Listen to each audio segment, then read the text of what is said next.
बिस्मिल्लाहिर्रहमानिर्रहीम, अस्सलाम वालेकुम, वेरी गुड मॉर्निंग। मैं हूं माया खान और मैं हूं शाहज़ेब अहमद और हम दोनों आपकी खिदमत में सुबह सवेरे पाकिस्तान में 92 न्यूज़ पर बराह रास्त आपकी खिदमत में हाजिर।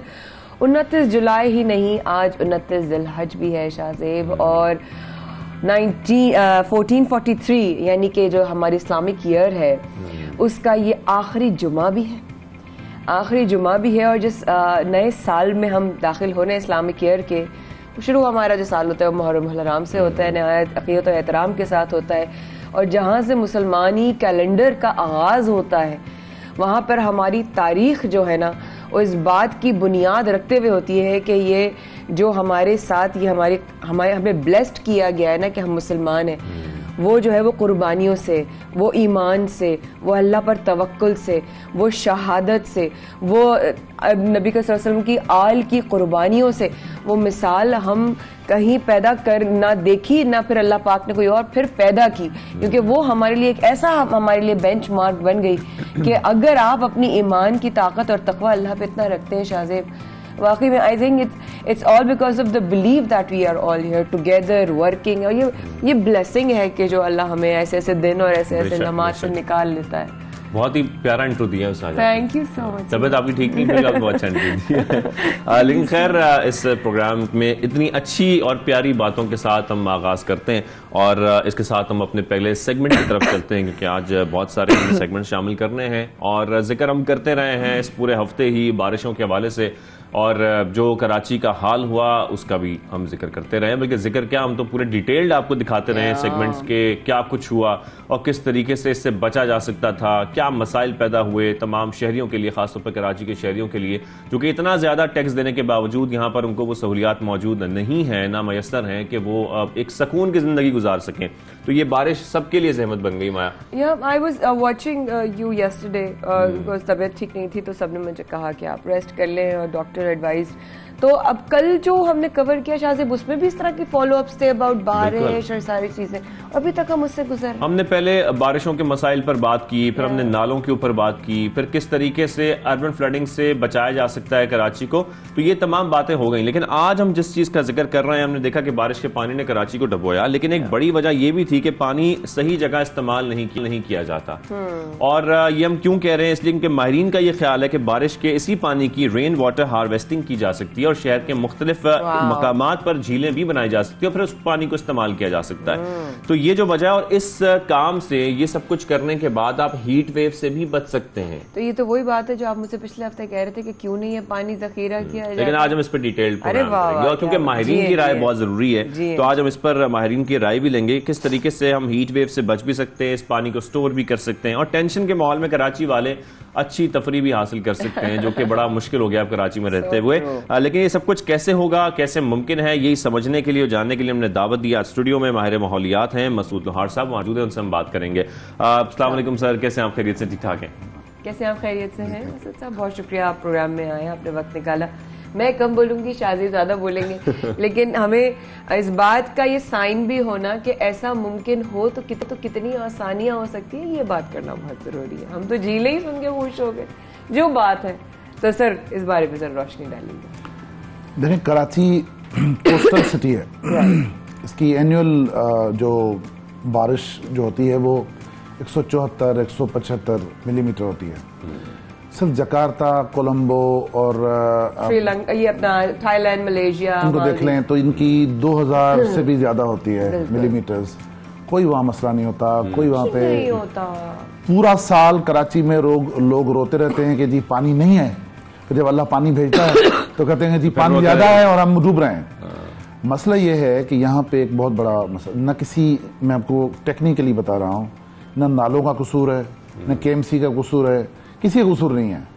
मसला यह है कि एक कोस्टल सिटी के जो पूरी मैरीन इकोसिस्टम है वो आपने रियल एस्टेट के चक्कर में तबाह कर दिया।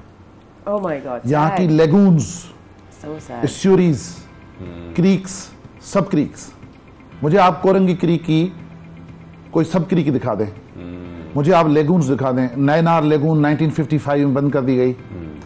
उसके बाद ओबायो लेगून, ये जो जिसको हम ये बेनजीर पार्क के साथ नहीं है बोट बेसन की जो जी हाँ, जहाँ पे उन्होंने वो माइकोलाची ब्रिज, भाई ओवरहेड बना दो। How can you how can you stop that thing and disconnect from the sea? ये ओबायो क्रीक है ओरिजिनली, ओबायो लेगून है। अच्छा, लेगून एस्चुरीज और क्रीक्स और सब क्रीक्स होती हैं।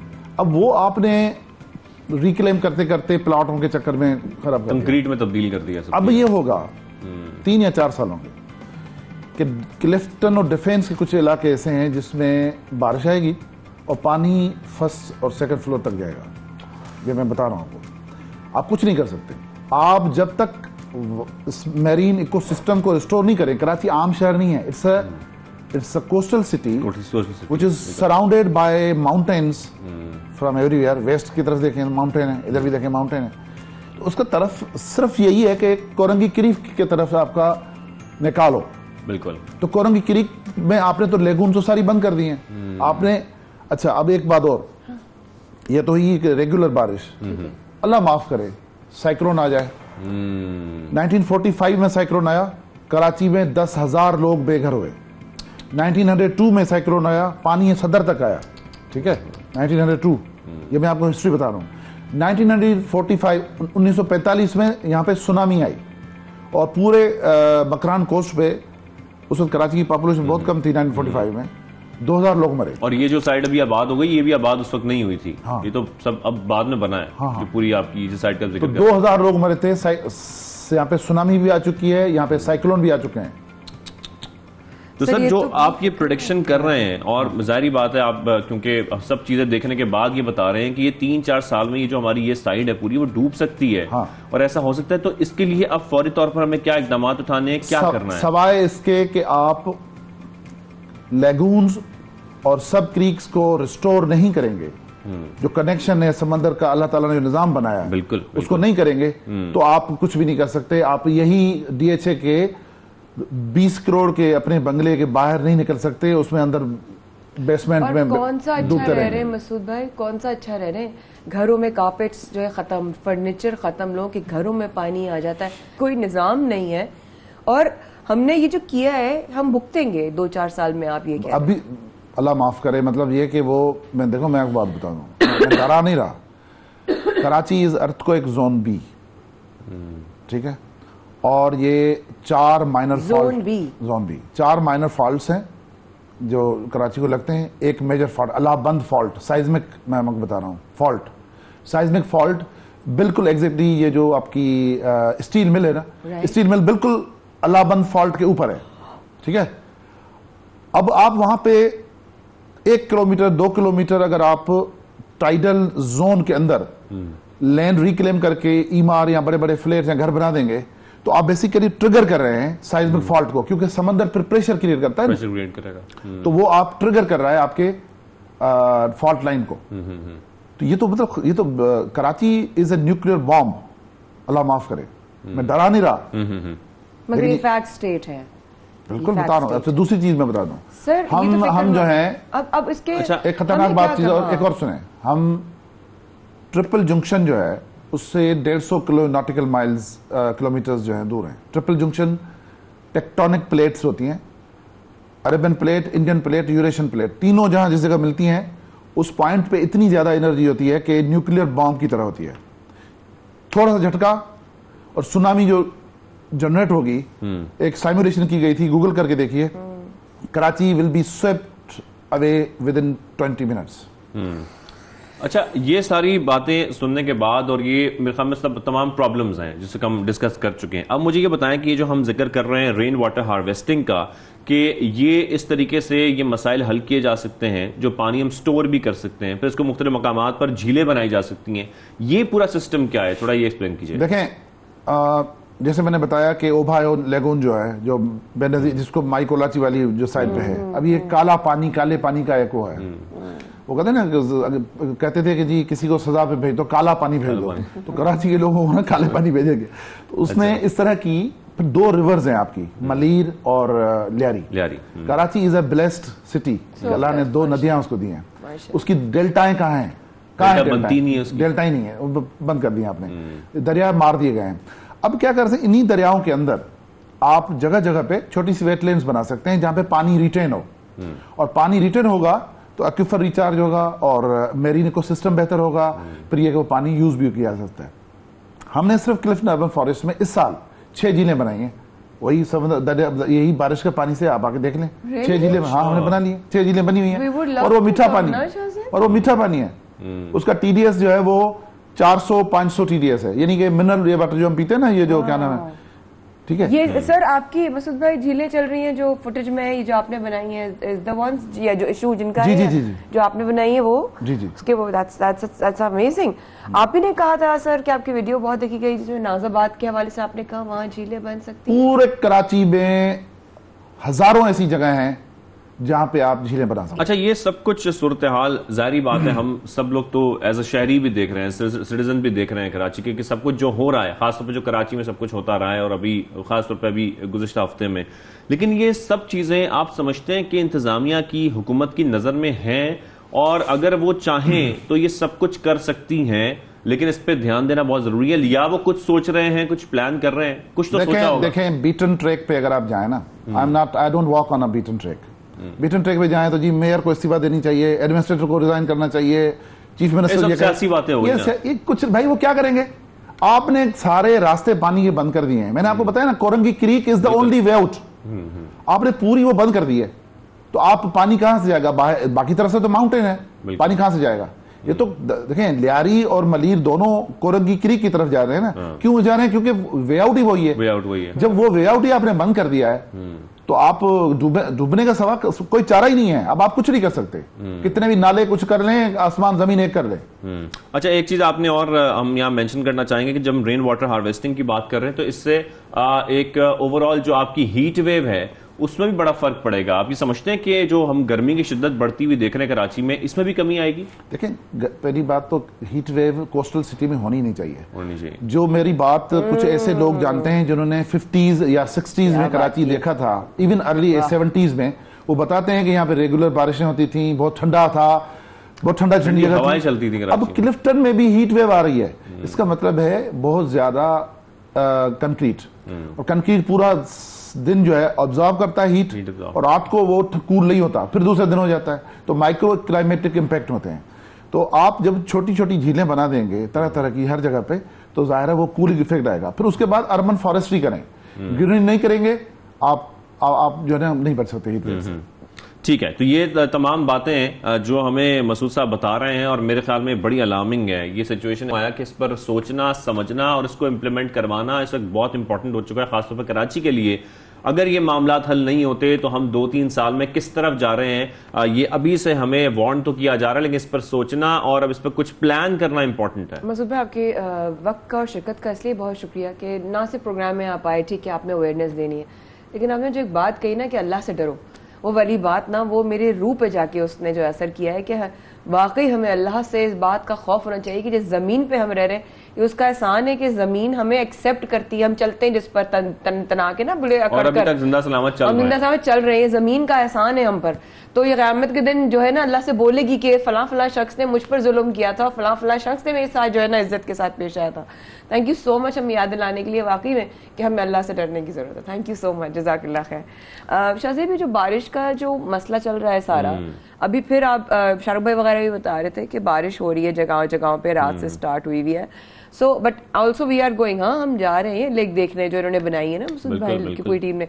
बट जो पानी बारिश के साथ जहाँ कचरे में जा रहा है, और वो कचरा बीमारियों की भी वजह बन रहा है। अब ये समझ आ रही, पानी कचरे में जा रहा है, कचरा पानी में जा रहा है, देखो समझ ही नहीं आ रहा। ट्रक आ रहे हैं, ट्रक जा रहे हैं। और कराची में हम ये देख रहे हैं कि ये मसला सिर्फ पानी का नहीं है, कचरे का भी है, क्योंकि गंदगी और कचरा शहरियों के लिए अब अजियत बन गया है। और माया बिल्कुल ठीक कह रही है, जब वो उस पानी में जाकर शामिल हो जाता है वो कचरा, तो फिर वो किस किस्म की बदबू और एक अनहाइजीन है, अनहाइजीन तो है ही, बीमारियां फैला रहा है बकायदा तौर पर, लोगों के लिए आना जाना एक अजाब बन चुका है। चीजें अगर आप देखें ना, बच्चों के डायपर होते हैं यूज्ड, ठीक है, मतलब उसमें वो खाना होता है जो खराब हो रहा होता है, और वो गोश्त जो आप फेंक रहे होते हैं उसमें जो है ना वो सड़ी बास, मक्खियां, कीड़े, और अल्लाह ने ना हर जगह किसी ना किसी खुराक रखी है, वो उसमें से भी कीड़े निकल आते हैं।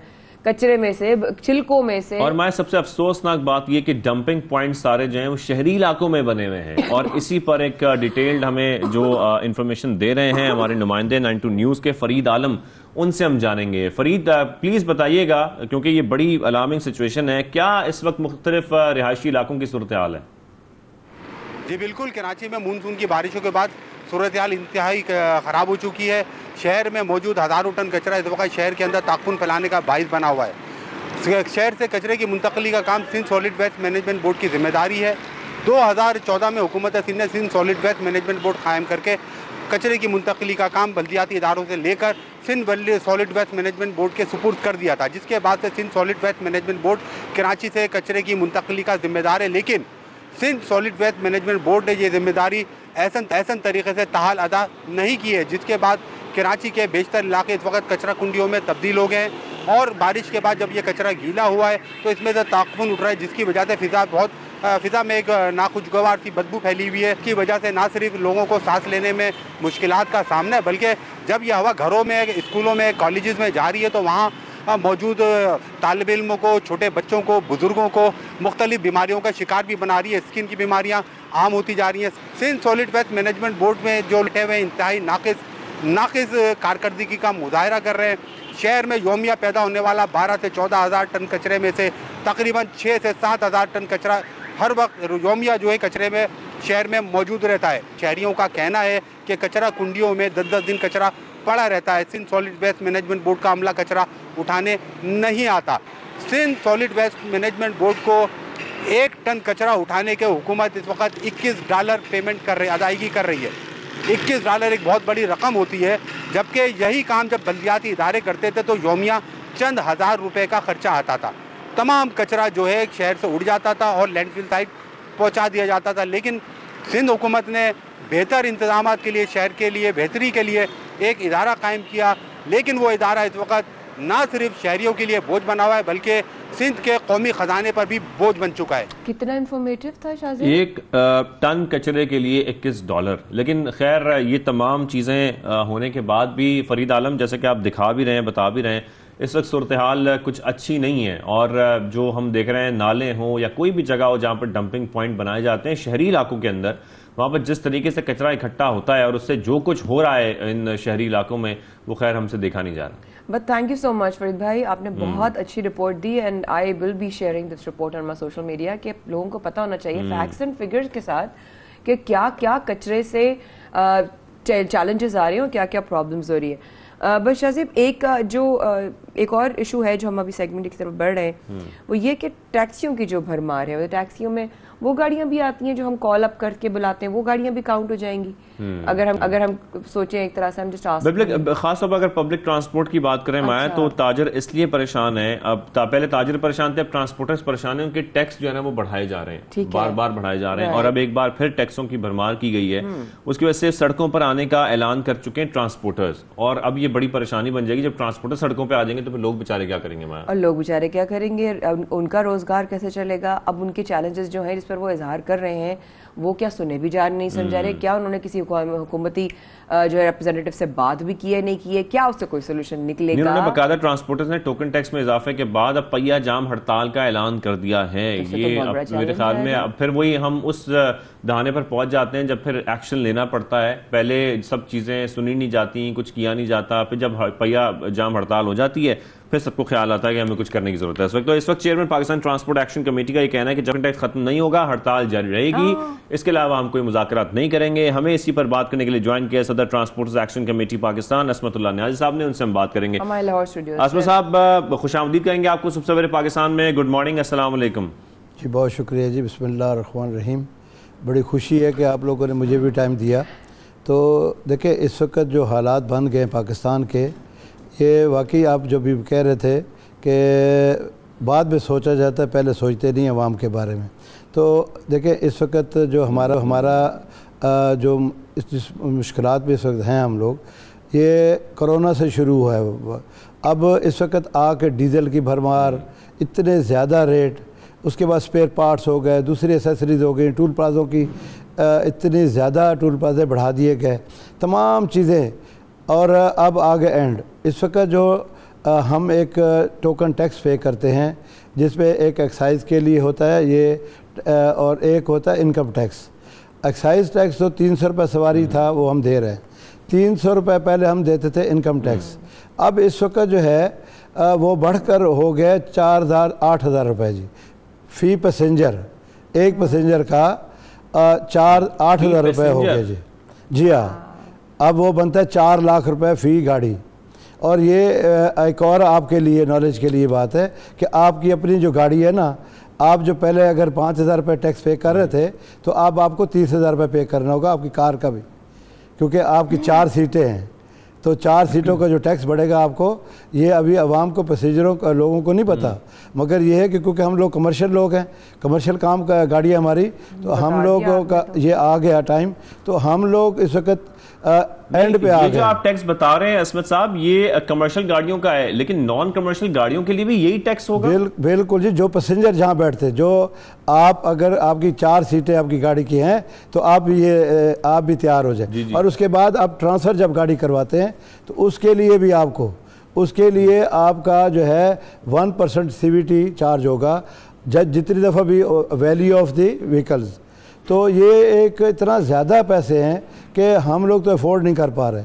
तो हम लोगों ने फिर यही इरादा किया है, बजाय इसके कि जो पहले से ही हम किसके साथ करें, कहाँ करें, किराए इतने ज़्यादा बढ़ा नहीं सकते हम, आवाम पे बोझ कितना डालेंगे। हम लोग खुद ही है ना, देखें हमारा पैसेंजर कौन है, गरीब आदमी या मिडल मैन है। अमीर लोगों को तो इस बस पे बैठने की ज़रूरत नहीं है और इतनी महंगी बसें आती हैं। तो ये सारा इतना मुश्किल जो वक्त आ गया है, मैं मीडिया से भी दोबारा आपके तवज्जो से दरख्वास्त करूँगा कि आप लोग भी हमें साथ दें और हमारी आवाज़ शायद आपके ज़रिए सुनी जा सके। तो ये 2 तारीख को हमने टाइम दिया है। साहब, मेरे एक सवाल आ रहे हैं शाहज़ेब जहन में कि जिस तरह आपने कहा, अभी आपने खुद ही कहा कि अमीर लोग कहाँ यूज़ करते हैं, गरीब तबका ही यूज़ करता है, या मुतवस्सित तबके से ताल्लुक़ रखने वाले लोग जो है पब्लिक ट्रांसपोर्ट यूज़ करते हैं, वो तो बेचारे अब बगैर किसी कसूर के सफ़र करेंगे। देखें ना, अभी सफ़र इसलिए, देखिए असल ये है कि जब भी कोई काम स्टेक होल्डर को बिठा कर किया जाएगा तो हमेशा उसमें बेहतरी आएगी। हमारे यहाँ ऐसा नहीं होता। और ट्रांसपोर्ट एक ऐसी इदारा है जिसको हम बार बार से कह रहे हैं कि एज ए इंडस्ट्री डिक्लेयर किया जाए। ये इंडस्ट्री में आ जाएगी, इसका एक सिस्टम मैकेनिज़्म बन जाएगा, एक सिस्टम में आ जाएगी। और उसके बाद जो है ये अब किराए हम कितने बढ़ाएं, मैं यही कह रहा हूँ। तो जब हम ये काम नहीं कर सकते तो हमने यही सोचा कि गाड़ी खड़ी कर देते हैं। तो उसके लिए हमने 2 तारीख जो है 2 अगस्त को ये पूरा पाकिस्तान बंद होने जा रहा है, गिलगित से लेकर कराची तक, कराची से लेकर गवादर तक और गवादर से तोरखम तक, ये पूरा पाकिस्तान इंशाअल्लाह 2 तारीख को बंद होगा। और उसकी वजह सिर्फ यही है कि अगर जब तक कोई हमें सुनेगा नहीं, जब तक कोई बैठेगा नहीं, तो कैसे ये मसले हल होंगे जी। तो अच्छा, मैं चाह रहा हूं असमत साहब के इस वक्त, क्योंकि आप लोग हड़ताल पे भी जा रहे हैं और ये सारा मामला अब काफ़ी जो है वो सूरत-ए-हाल संगीन होती जा रही है, तो आप लोगों के जो मुतालबात हैं, मैं चाह रहा हूं वो पॉइंटर्स आप प्लीज़ सामने रखें हमारे शो के ज़रिए।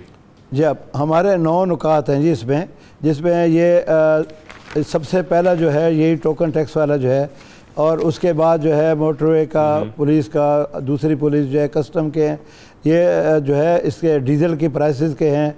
इसमें हमने ये भी मुतालबा रखा कि हमें जो है एज ए स्टेक होल्डर जो है वो जब भी कोई इस किस्म के मामलात होते हैं या हमारी मीटिंग्स हों, हुकूमत के साथ हमारा जो है लिज़ान हो, इस तरह के मामलात ऐसे हैं जो बहुत ज़रूरी से हैं। और मुख्तलिफ ऐसा होता है कि रूट के जो अगर मामला देखें, इस पर भी यही है कि जो है एक सूबे में और उसका कानून है, दूसरे में और है। इसी तरह मुख्तलिफ छोटे छोटे ऐसी चीज़ें जो देखने वाली हैं और हाल होने वाली। कोई हमारा जो डिमांड जो हमारी है कोई भी ऐसी नहीं है जो ना हाल होने वाली हो। साहब, एक शिकायत जो है ना वो शहरियों की भी है, एक शिकायत जो है वो उन तमाम लोगों की भी है, आवाम की भी है जो कि ट्रांसपोर्टर से है। और वो शिकायत ये है कि जब पेट्रोल महंगा होता है तो ट्रांसपोर्टर जो है वो फौरी तौर पर अपने जो किराए वो बढ़ा देते हैं, लेकिन जब पेट्रोल सस्ता होता है और इसकी कीमतों में कमी आती है, चाहे वो माजी की बात करें या अभी रिसेंटली जो कमी आई है, उसके बाद इनको कम नहीं किया जाता प्राइसेस को, टिकट्स की प्राइसेस को। नहीं, बिल्कुल ये जो है मैं इस पर बिल्कुल एग्री नहीं हूँ। ऐसा होता है, पहले एक दफ़ा पिछली हुकूमत जब थी तो % हमने किराया कम किए। इस दफ़ा भी जो है आप देखें कितना डीजल था, 158 से 278 पे चला गया। अब ये कितने % बनता है, कितना अगर हम इसको डबल तो हमने नहीं किया, अगर 200 या 300 400 रुपये हमने बढ़ाए एक रूट के हिसाब से, तो उसमें फिर हमने उस पर रिड्यूस भी किए, फिर 100 रुपये हमने अभी कम किए हैं। मगर ये है कि इतने किराए हम बढ़ा नहीं सकते, ये हमारी मजबूरियां भी हैं। क्यों कि लोग, मैंने आपको जैसे पहले बताया ना, हम तो पाकिस्तानी हैं, हमें पाकिस्तान का सोचना, पाकिस्तान में हमने रहना है और पाकिस्तान से हम तो बाहर नहीं जा सकते। तो हम ये चाहते हैं कि ऐसा तरीक़ाकार हो कि जब भी कोई हुकूमत 300, देखें 300 रुपये से 8000 रुपये कितना फ़र्क है जी, आप कितने % बनता है वो। अगर आप ये कहें जी ये तो वो कहाँ से देंगे हम। जो टायर हम ख़रीदते थे 30,000 का, इस वक्त 70,000 रुपये का एक टायर है। अब उस पर भी गवर्नमेंट ने और टैक्स बढ़ा दिए। इसी तरह हमारे जो और लुब्रिकेंट्स हैं, जो उसमें स्पेयर पार्ट्स आते हैं, गाड़ी जो पहले थी अगर 1.5 करोड़ रुपये की, इस वक्त 3 करोड़ रुपये की है। तो कहाँ से कैसे चलेगा सिस्टम। और इसमें बहुत सारी चीज़ें ऐसी हैं जो लोग इन्वेस्टर की गाड़ियाँ या बैंकों की गाड़ियाँ हैं, तो वो हम कहाँ से पैसे पे करेंगे। तो ये सारी चीज़ें हम देखकर हम ये कहते हैं कि इसका, जहाँ हम लोग 10 गाड़ियाँ भेज रहे थे, इस वक्त वहाँ 5 जा रही हैं। तो अब देखें ये जो लोग बेरोजगारी बढ़ेगी, इसमें लोगों का, तो ये किसका काम है सोचना। लेकिन टोकन टैक्स अगर इस्फा किया गया, मजीद इजाफा किया गया, तो इसके खिलाफ 2 अगस्त से पहिया-जाम हड़ताल का ऐलान भी किया गया है, और जो ऑलरेडी इजाफा कर दिया गया है उसके खिलाफ भी एहतजाज किया जा रहा है। लेकिन ये तमाम जो नुकात हैं वो आप लोगों के, आपने हमारे सामने रखे, हुकूमत के सामने बेसिकली हैं, और देखते हैं कि इस पर कोई एक्शन लिया जाता है कि नहीं लिया जाता, कि ये वाकई परेशानी बन जाती है आवाम के लिए। माया के जब ट्रांसपोर्टर्स किराए बढ़ा देते हैं तो सफर तो उन्होंने करना होता है। मैं यही सोच रही थी वो कैसे ट्रैवल करेंगे। अब उनके लिए तो हर तरह से शाज़िब वाकई में 8,000 और 10,000 अफोर्ड करना आसान नहीं है, लेकिन फिर वो उनको, क्योंकि नौकरियां भी तो होती है ना। कितनी हमारा तबका है जो हमारे हाउस हेल्प वाले, ठीक है ना, वो एक जगह से दूसरी जगह उनको, अच्छा वो उस घर में जाना है तो उनका काम रुक जाता है, उनके मालिकान उनसे गुस्सा होते हैं। उनके घर का सोचना चाहिए हमें एक्चुअली सबके घर का सोचना चाहिए फॉर दैट मैटर, एक दूसरे का भी। सो फिलहाल हम सोचते हैं ब्रेक के बारे में। बिल्कुल, ब्रेक के बारे में सोचते हैं, ब्रेक थोड़ी सी लेते हैं, वापस आते हैं।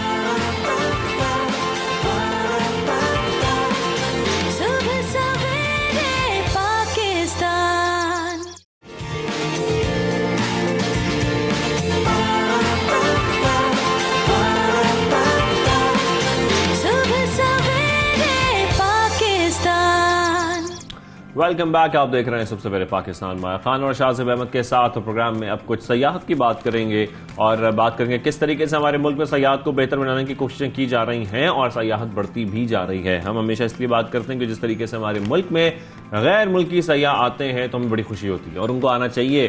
टूरिज्म एक बड़ी अच्छी सपोर्ट बन सकती है हमारी इकोनॉमी के लिए भी, अगर हम टूरिज्म को ऐसी सपोर्ट करते रहे और टूरिज्म हमारा बढ़ता रहे। हमारे मुल्क भर में खासतौर पर जो हमारे KPK के इलाके हैं वहां पर टूरिज्म ऑलरेडी है, उसको मजीद बेहतर करने की जरूरत है। वहां पर फैसिलिटीज ऐसी प्रोवाइड करने की जरूरत है ताकि हमारे टूरिस्ट हैं वो कन्विंस हो पाकिस्तान आने के लिए, और जब पाकिस्तान आए तो फिर बार बार आए, क्योंकि यहाँ की खूबसूरती का तो कोई जवाब ही नहीं है। ये सारी बातें तो हो गई, लेकिन अब माया क्या होने जा रहा है सूबाई सतह पर सयाहत के लिए? पंजाब क्या करने जा रहा है? पंजाब में शाहज़ेब, यानी कि पंजाब में तो मरी और इस तरह की भी बहुत सारे इलाके, सिटीज। अच्छा, वैसे जब पंजाब का हम सोचते हैं तो हमारे जहन में आता है कि शायद पंजाब के अंदर तो बहुत सारे इलाके ऐसे नहीं है।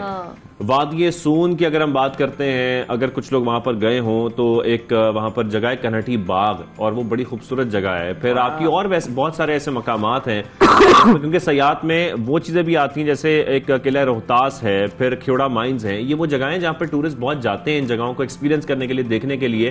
फिर इसके अलावा अगर हम अपर पंजाब की साइड पे चले जाएं तो फिर आपका जो है वो, अगर हम इस साइड पे चले जाएं मरी की साइड पे, तो मरी पे फिर आपको पता है वहां पे सयाह कितनी बड़ी तादाद में आते हैं। एक और भी चीज, जब हम पंजाब का सोचते हैं ना शाहज़ेब, तो बहुत, जैसे हम लोग आम लोग हैं, हमें इतना ज्यादा जियोग्राफिकली जो है ना, जियोग्राफिकली नहीं पता हमें कि कौन कौन से शहर आते हैं, लेकिन मरी वगैरह के और भी कुछ बहुत सारे एरिया वो भी पंजाब के उसमें मरी के आसपास बहुत सारे इलाके हैं, मरी भी पंजाब में आता है। तो ये तमाम इलाके हैं। यहाँ पे मरी में हमने जो जनवरी में हालात देखे थे उसमें हमें ये एहसास हुआ था कि एक ऐसी टीम तश्कील देना बहुत जरूरी है जो तमाम सयाहों के लिए हो, जो उनको गाइड भी करे, उनको मदद भी फराहम करे, अगर वो कहीं फंस जाते हैं तो उनकी हेल्प भी करे। तो टूरिज्म स्क्वाड की तश्कील जो है वो सयाहत जो है महकमा सयाहत पंजाब की जानिब से इसकी तश्कील की जा रही है, और सयाहों की मुश्किलात के फौरी हल के लिए तकरीबन 100 से ज़ायद अफसरान पर मुश्तमिल ये फोर्स बनाई जा रही है, जबकि इसमें खवातीन एहलकार भी शामिल हैं।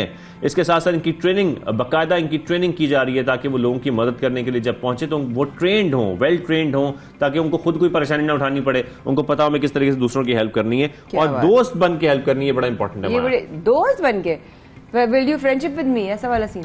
अच्छा, मतलब अच्छी, मतलब ख्याल करना है। मैं मजाक कर रही हूँ, समझ में क्या करें, थोड़ा थोड़ा ह्यूमर होना चाहिए। तो अब हम जो है इस हवाले से जिस तरह बताया शाहजेब ने, जो हमें मरी वाला वाकया था ना, वो हमने उसका बाकायदा, I think if I am not wrong Shahzeb, हफ्ते डेढ़ तक हम ये कवर करते रहे थे, लोग किस तरह फंस रहे थे वहां पे, किस तरीके से कौन से इलाके में कौन सी पुलिस थी, लोगों को किस तरह प्रॉब्लम हुआ, कितनी बेखुसूस जाने जो है वो चली गई। मतलब बहुत बड़ा इंसिडेंट था जिसके ऊपर हमने उनकी प्राइसेस भी रेज होना हमने पूरा कवर किया था। लेकिन अगर उसकी लर्निंग की वजह से हुआ है, वो बुनियाद बनाए, तो बहुत अच्छी बात है। तो इस बेहतरीन इकदाम पर आज हम बात करने के लिए हमारे साथ मौजूद है सेक्रेटरी सयाहत पंजाब एहसान साहब, उनसे हम बात करेंगे। एहसान साहब, आपको खुशामदीद कहेंगे सबसे पहले पाकिस्तान में। एहसान साहब, ये बताइएगा कि टूरिज्म स्क्वाड तश्कील देकर ये स्क्वाड सयाहों की किस तरीके से मदद करेगा? जिस तरह आपने पहले भी अपने बता रहे थे, देखें ये एक बैकग्राउंड है इसकी, ये कोई एकदम नहीं बना कि फरवरी में वो हादसा हो गया तो हमने शुरू किया। 2017 में गिलगित बल्तिस्तान में मैं होम सेक्रेटरी था, उस वक्त हमने जीबी में जे टूरिज्म पुलिस शुरू की थी। 2019 में केपीके में जब टूरिज्म अथॉरिटी बनी, उन्होंने भी टूरिज्म पुलिस बना ली। 2021 के दौरान हमने ये काम इसमें शुरू किया, कैबिनेट से बाकायदा अप्रूवल लेकर, और अब ग्राउंड वर्क तैयार किया है और अब इसको लॉन्च किया है 2022 के अंदर। और ये किस तरह काम करेगा? 3 जोन्स हैं इसके पूरे पंजाब के अंदर। एक मरी नॉर्थ जोन है जिसमें मरी और कोटली सतियां पिंडी का इलाका आता है। एक सेंट्रल जोन है लाहौर, ननकाना साहब, जिस तरह रिलीजियस टूरिज्म है या श्राइन्स हैं यहाँ पर, ये हैं। और साउथ जोन है जिसमें डीजी खान, बहावलपुर और मुल्तान है। तो 3 जोन में ये टूरिज्म स्क्वाड काम करेगा। और इसमें जो अभी हमने मेरिट के ऊपर 106 लोग रखे हैं जिनकी ट्रेनिंग के आजकल हो रही है। ट्रेनिंग के भी 2 कंपोनेंट्स हैं। एक हार्ड कंपोनेंट है फिजिकल ट्रेनिंग जिसे कहते हैं, वो हमने रेस्क्यू इमरजेंसी सर्विसेज से टेस्ट की थी, और वो ट्रेन की, चढ़ाई की, मोटरसाइकिल की और फर्स्ट एड वगैरह की वो ट्रेनिंग दिलवा रहे हैं। जो दूसरी ट्रेनिंग, वो असल ट्रेनिंग वो है जो हम institute of hotel and tourism management जो TDCP का दायरा है उसके बारे में होगी, जो एटीट्यूड, बिहेवियर, टूरिस्ट फैसिलिटेशन और गाइडेंस के बारे में होगी।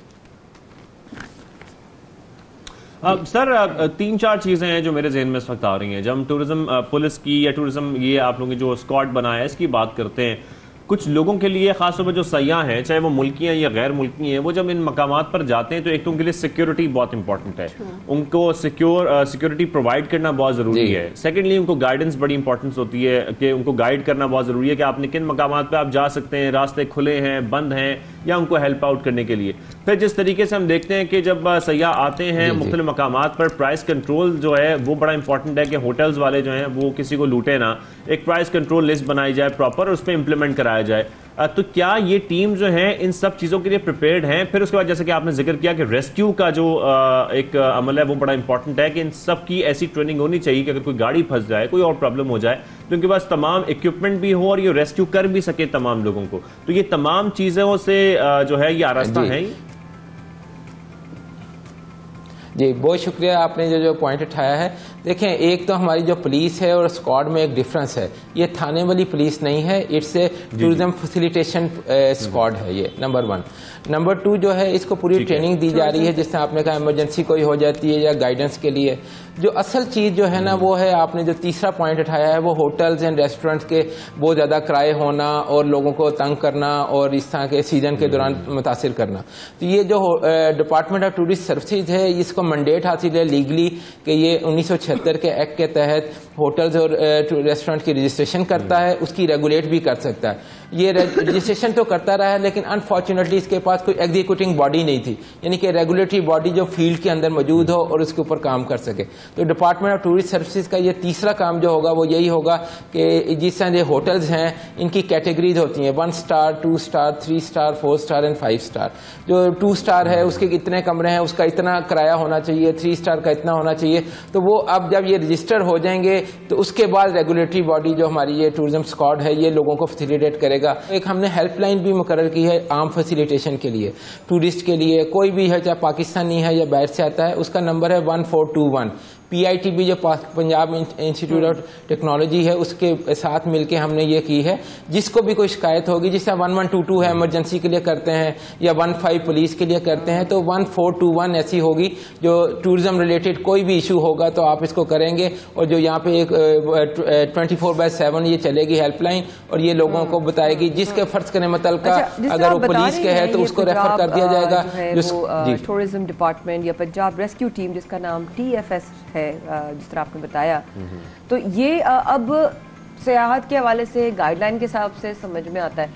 लेकिन मैं चाहती हूँ एहसान साहब आप ये भी बताएं कि जो प्राइसेस बढ़ाती हैं, हमने पास्ट में देखा है शाहजेब कि अपने हिसाब से कीमतों का जो है वो इजाफा हो जाता है, लोगों से मुंह मांगी जो है वो कीमतें मांगी जाती हैं और उससे अवाम जो है ना फिर वो डिसअपॉइंट भी होती है। और ये चीज़ पाकिस्तान में रहे तो भी बुरा है लेकिन बाहर जाती है, तो इसके लिए भी आप लोग कुछ कंट्रोल एंड चेक कुछ कर रहे हैं, चेक एंड बैलेंस है कुछ?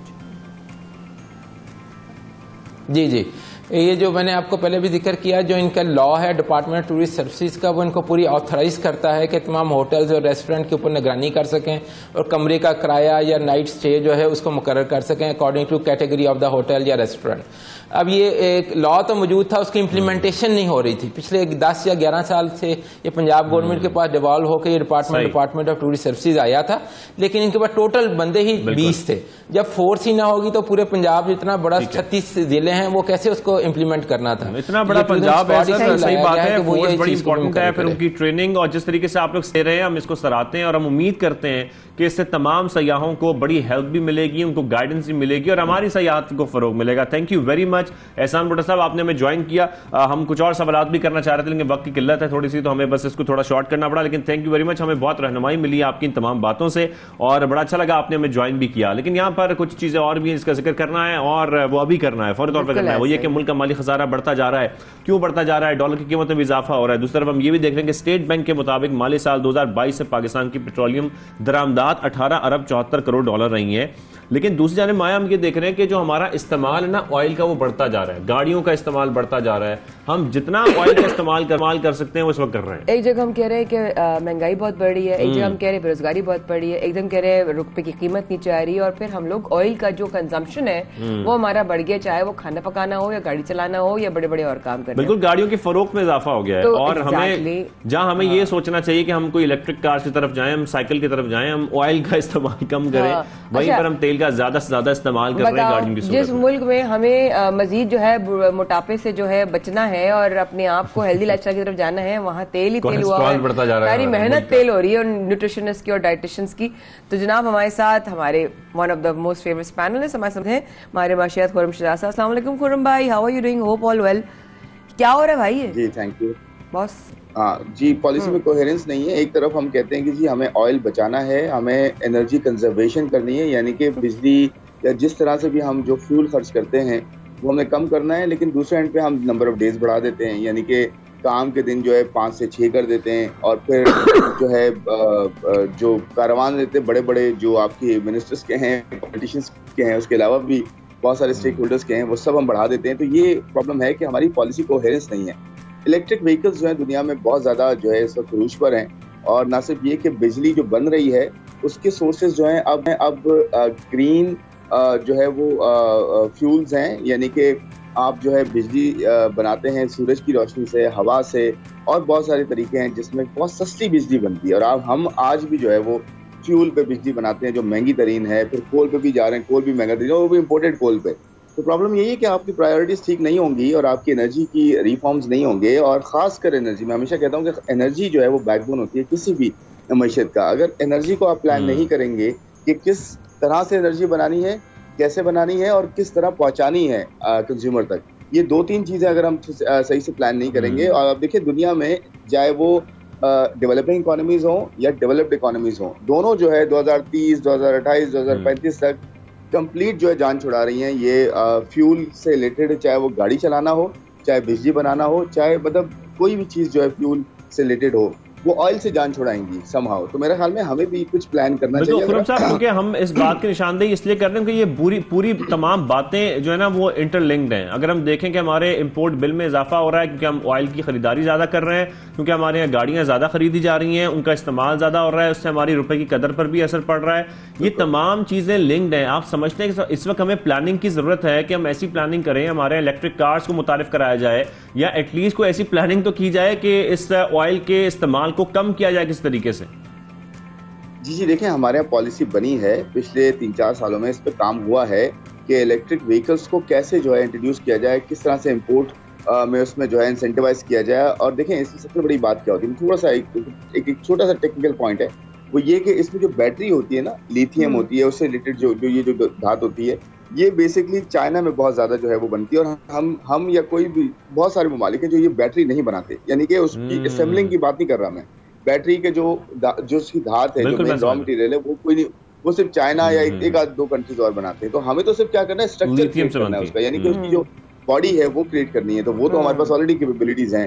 तो देखिए, इंसेंटिवाइज करने की जरूरत होती है राइट चीज को, कि आपने अगर अगले 5 साल 8 साल में कोई अचीव कर दी है चीज, तो आज उसको इंसेंटिवाइज करें ताकि उसमें प्लांट्स लगे। लेकिन प्रॉब्लम ये है कि एक तरफ हमारी डॉलर नीचे जा रहा है, डॉलर ऊपर जा रहा है। हाँ, डॉलर ऊपर जा रहा है एक तरफ, दूसरी तरफ हमने कॉस्ट ऑफ डूइंग बिजनेस बहुत ज्यादा बढ़ा दी है टैक्सेस के थ्रू। तो कौन इन्वेस्ट करेगा आपकी कंट्री में इस तरह से कि आपके पास इलेक्ट्रिक व्हीकल्स भी हों, आपके पास ग्रीन एनर्जी भी हो, आपके यहाँ जो है वो ये जो एनर्जी के इश्यू है ये भी रिजॉल्व हो। तो प्रॉब्लम ये है कि एक तरफ हमें कॉस्ट ऑफ डूइंग बिजनेस कम करना है ताकि यहाँ पे फॉरेन इन्वेस्टमेंट आए। फॉरेन इन्वेस्टमेंट का फायदा ये होता है कि आप दुनिया के साथ कनेक्ट होते हैं, और आपके पास इस वक्त करेंसी बहुत ज्यादा नीचे जा चुकी है। तो एक्सपोर्ट्स की इस वक्त आपके पास बहुत बड़ी अपॉर्चुनिटी है। जब भी करेंसी नीचे जाती है आपकी, तो आपकी एक्सपोर्ट अट्रैक्टिव हो जाती है। तो आपके पास इस वक्त इन्वेस्टमेंट की जरूरत है ग्रीन एनर्जी में, और प्लानिंग की जरूरत है। ये नहीं करेंगे तो आप कभी सस्टेनेबल इकोनॉमी नहीं बन सकते। राइट तो वो वाली बात है ना खुरम भाई, कि अगर हम अभी से प्लान करें, जबकि मैं अभी कुछ दिन पहले ही देख रही थी, अभी आप महंगाई की बात कर रहे थे, डॉलर बढ़ रहा है, और ये मैं हिंदुस्तान में कुछ सहाफ़ी वहाँ के हैं, उन्होंने एक बात की कि जी आप क्या समझते हैं पाकिस्तान कोई गरीब मुल्क है? पाकिस्तान कोई गरीब मुल्क नहीं है। तो बात यह कि हम अपने इंप्रेशन क्या दिखा रहे हैं, हमारी रियलिटीज क्या हैं, why are we framing it and sugar coating the reality. If that's the case, then what is according to you is the truth? हाँ बिल्कुल, देखें ये बात सही है कि पाकिस्तान एक गरीब मुल्क उस तरह से नहीं है, क्योंकि गवर्नमेंट हमारे यहाँ जो है ना वो ज्यादातर गरीब होती है या रहने के उसको जो है ना ख्वाहिश है, क्योंकि बहुत सारे कॉन्फ्लिक्ट ऑफ इंटरेस्ट होते हैं जो कि टैक्सेस नहीं लगाते उन तबकात पे जिनसे टैक्सेस लेने चाहिए। और क्योंकि वो खुद जो बैठे होते हैं हुकूमत में, ज्यादातर पिछले कोई आप 30-40 साल को उठा के देखें, ज्यादातर हुकूमत में वही लोग होते हैं जिनकी शुगर मिल्स होती हैं, या जिनकी जो है वो सिगरेट की फैक्ट्रियाँ होती हैं, या इस तरह की जो है ना इंडस्ट्रीज होती हैं, या फिर वो टैक्सेस एग्रीकल्चर के टैक्सेस कलेक्ट नहीं करते क्योंकि एग्रीकल्चर में उनका वोट बैंक होता है। तो ये सारे कॉन्फ्लिक्ट्स जब तक रहेंगे, आपके यहाँ सही तरीके से आपको पोटेंशियल अनलॉक नहीं होगा। देखिए आपके यहाँ ग्रे इकोनॉमी कितनी बड़ी है। ग्रे इकोनॉमी यानी कि जो डॉक्यूमेंटेड इकोनॉमी नहीं है, वो 40% है आपकी इकोनॉमी का। यानी कि आज अगर आपकी इकोनॉमी का साइज $350 बिलियन है, तो एक्चुअली आपकी इकोनॉमी का साइज तकरीबन $500-550 बिलियन है। लोगों के हाथ में कैश है, लोग कैश जो है वो ज्यादा प्रेफर करते हैं। तो आप कैश को क्यों नहीं कम करते, इतना इंसेंटिवाइज क्यों नहीं करते? हर कोई ऑनलाइन आके काम करे, हर कोई मोबाइल फोन के थ्रू करे, हर कोई जो है वो डिजिटल बैंकिंग की तरफ आए। डिजिटल बैंकिंग लाइसेंसेस की बात हो रही है, तो ये सारी अगर प्लानिंग नहीं होगी, पूरी होलिस्टिक एक पिक्चर नहीं बनेगी, तो आप कि कॉन्फ्लिक्ट्स आते रहेंगे इस पॉलिसी में। एक तरफ आप कहेंगे जी एनर्जी कंजर्वेशन करनी है क्योंकि ऑयल बचाना है, दूसरी तरफ आप जो है वो मार्केटें जल्दी बंद नहीं करेंगे, तीसरी तरफ आप अपने जो खर्चे हैं इतने बड़े बड़े। लेकिन सर खुरम भाई, मैं एक चीज सोच रहा था, हम इलेक्ट्रिक कार्स की बात कर रहे हैं और इलेक्ट्रिक कंजप्शन जाहिर है उसके बाद बढ़ेगी, लेकिन ये भी एक हम अगर इसको सोचें तो हम जो बिजली भी बनाते हैं वो कोशिश करते हैं ज्यादा ऑयल से बनाएं। हमारे और भी तरीकों से बन रही है, लेकिन ज्यादा जो हमारी बिजली बनाई जाती है वो ऑयल से बनाई जाती है। तो फिर तो बात घूम फिर के वहीं आ जाएगी कि अगर हमने इलेक्ट्रिक कार्स भी इस्तेमाल करनी है तो बनेगी तो वो ऑयल से ही बिजली। एग्जैक्टली मैंने इसलिए शुरू में कहा था, इसी पॉइंट को एग्जैक्टली जो है पॉइंट आउट करने के लिए कि आप अपनी जो बिजली बनाते हैं उसकी सोर्सेज क्या है, वो आप अपनी ऑल्टरनेट सोर्सेज क्रिएट करें ना। प्लानिंग का यही तो मकसद है, एनर्जी प्लानिंग का यही तो मकसद है कि आप सूरज से जो इस्तेफादा हासिल करें, आप हवा से इस्तेफादा हासिल करें। अल्लाह ने आपको ऐसी जगह पे ये लैंड दी है जहाँ पे ये सारी चीजें मौजूद हैं। तो क्यों नहीं हम सूरज से बिजली पैदा करते हैं, क्यों नहीं हम हवा से बिजली पैदा करते हैं, क्यों नहीं हम और सोर्सेज से बिजी पैदा करते हैं, क्योंकि पानी भी अब जो है हम उतना यूज नहीं करते। तो ये तो बारिश हो जाती है तो शुक्र है अल्लाह का कि हमारे पास बारिश की वजह से ऑटोमेटिकली जो है ना आपके पास जो है वो वाफिर मिकदार में पानी आ जाता है, वो फिर जाया हो जाता है।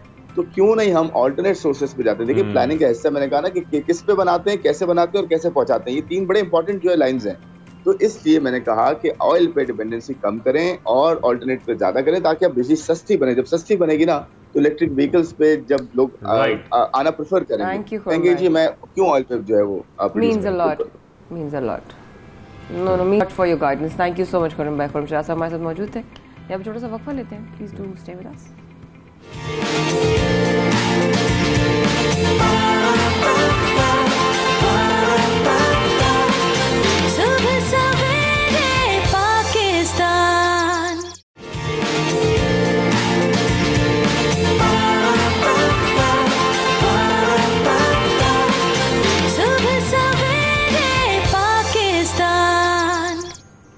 Welcome back. आप देख रहे हैं सुबह सवेरे पाकिस्तान, माया खान और शाहजीब अहमद के साथ। अब क्रिकेट का कुछ बात करेंगे। श्रीलंका ने गोल का हिसाब गोल में ही चुकता कर डाला, क्योंकि हमने देखा कि पहले टेस्ट में शिकस्त के बाद दूसरे मैच में उन्होंने कामयाबी हासिल कर ली और ये जो 2 टेस्ट मैच की सीरीज थी ये एक से बराबर हो गई। मेजबान श्रीलंका ने पाकिस्तान का दूसरा टेस्ट 246 रन से हराकर सीरीज 1-1 से बराबर की है। आखिरी रोज हमने देखा कि जो श्रीलंकन स्पिनर्स थे उन्होंने ग्रीन कैप्स को टिकने ही नहीं दिया और उनकी एक ना चलने दी। खासतौर पर जब हम बात करते हैं कप्तान बाबर आजम की, मजामत भी उनकी तकरीबन बेकार ही साबित हुई। उन्होंने आई थिंक 81 रन बनाए और 81 रन बनाने के बाद पेविलियन लौट गए। और इसके साथ साथ जो हम देख रहे थे ना उनके प्लेयर में, अगर उनके बॉलर की बात करें तो जो जयसूर्या साहब हैं उन्होंने बड़ी विकेटें हासिल की हैं। उन्होंने पहले 5 विकेटें हासिल की दूसरी इनिंग में और मजमूई तौर पर 17 विकेटें उड़ाई हैं उन्होंने। ये जो नाम जयसूर्या है ना, ये इसका बड़ा असर है। पहली बात तो हमने बचपन में से देखा। तो दूसरी बात ये है कि I am happy for Sri Lanka. Why? Because I think as a normal human being, apart from being the sports and, अब वो जीते, एक हम जीते, लेकिन जिस तरह इस वक्त श्रीलंका जिस डिप्रेशन से गुजर रहा है, जिन हालात से गुजर रहा है, या जो जब पाकिस्तान के हालात खराब होते हैं तो हम सब सैड होते हैं ना। वैसे जिन हालात से श्रीलंका गुजर रहा है, जिन हालात से पाकिस्तान गुजर रहा है, दोनों के लिए एक मैच जीतना बहुत अच्छा था। दोनों अपनी अपनी तरफ खुश हो गए, बस ठीक है, यही हम चाह रहे थे। खैर जिस मैन ऑफ द मैच भी करार पाए, सीरीज बराबर होने के बाद पाकिस्तान टेस्ट चैंपियनशिप में तीसरी से 5वीं पोजीशन पर चला गया है। इस सारे मामला पर बात करनी और हमारे साथ मौजूद हैं साबिक टेस्ट क्रिकेटर है तौसीफ अहमद साहब, से हम बात भी करेंगे डिटेल में, थोड़ी देर में हमें ज्वाइन कर लेंगे। लेकिन माया ने जो बात की है ना कि एक हमने जो मैच है वो बराबर कर लिया और इस वक्त जो श्रीलंका के हालात हैं, चाहे वो मईशत की बात करें या ओवरऑल उनके हालात देखें तो बड़ा मुश्किल है। ऐसे में एक खुशी मिल जाना कि जी एक टेस्ट मैच हमारी जो टीम है वो जीत गई है या 1-1 से बराबर हो गया है, तो बड़ी खुशी मिलती है। बिल्कुल ऐसा ही है और मुझे इससे ज्यादा खुशी है क्योंकि हमारा जो कॉम्पिटिटर था वो जीता और वो ऐसा कॉम्पिटिटर था जो एज अ आम इंसान मैं समझती हूँ ह्यूमैनिटी रीजंस पे कि उनको एक खुशी की जरूरत थी और वो मिल गई। भाई हम पाकिस्तानियों ने मतलब कोई बात नहीं, दिल जीते हुए हैं तो क्या हो गया। तो जी आम इंसान हमारे गेस्ट आ गए हैं, बड़े क्या बात है, खास वाले बात कर ले। आम इंसान, मुझे आम इंसान कह रहे हैं, मैंगो पर्सन बना दिया 2 सेकंड के अंदर इसने। आपके नजदीक सर हमें ज्वाइन किया है इस वक्त तौसीफ अहमद साहब। बिल्कुल ऐसे है, तौसीफ अहमद साहब हमारे साथ मौजूद हैं, साबिक क्रिकेटर हैं। सर आपको खुशामदीद कहेंगे सुबह सवेरे पाकिस्तान में। Good morning sir. जी शुक्रिया, गुड मॉर्निंग। तौसीफ साहब आपके नजदीक ये जो हमने टेस्ट क्रिकेट देखी है, इन मैचेस में सबसे ज्यादा जिम्मेदार कौन है हमारी परफॉर्मेंस का? क्योंकि हम जब बॉलिंग देखते हैं तो शाहिन अफरीदी के बगैर हमारी बॉलिंग लाइन नजर नहीं आती। जब हम बैटिंग की बात करते हैं तो बाबर आजम आउट हो जाए तो सारे एक लाइन लग जाती है आउट होने की। तो ये सारी जो चीजें हैं ये क्यों हैं? ये प्रॉब्लम तो आज की नहीं है, बहुत पुरानी प्रॉब्लम है और जाहिर है कि हम बाबर पे सारा देख भी रहे हैं हम इतने टाइम से कि बाबर जो है वो रन्स बनाते हैं तो रन्स बनते हैं। शुक्र है अब्दुल्ला शफीक ने कुछ रन्स बनाए थे, बट ये प्रॉब्लम हमारी आज से नहीं है, काफ़ी पहले से चल रही है और इसकी वजूहात तो कई है। अब उसमें तो हम जाएंगे तो बहुत लंबा हो जाएगा, बट आई थिंक ये जो 2 टेस्ट मैच हुए इसमें तो हमने कॉम्बिनेशन ही ठीक नहीं खिलाया और कॉम्बिनेशन जब ठीक नहीं खिलाया जाहिर है सारी चीजें इधर उधर हो जाती हैं। तो उस लिहाज से मैं समझता हूँ कि कॉम्बिनेशन का बड़ा प्रॉब्लम है। अग्रीड। अच्छा ये चीज तौसीफ साहब बार बार कहा जा रहा था, जो भी हमारे पास स्पोर्ट्स तज्जियाकार, क्रिकेट तज्जियाकार आ रहे थे वो ये कह रहे थे कि जिस तरह टीम बनानी चाहिए थी, अगर मैं आपसे मुख्तसरन पूछूं या आप बता सकें कि पॉइंट आउट कर लें क्या गलत था जिसको नेक्स्ट टाइम अब रिपीट ना करें इन द कमिंग फ्यूचर। जी साहब।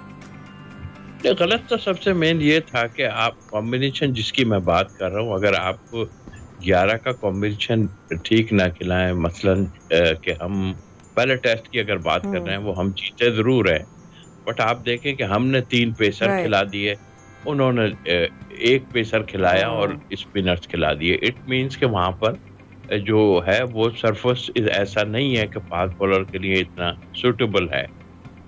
तो ये हमारी बहुत बड़ी गलती।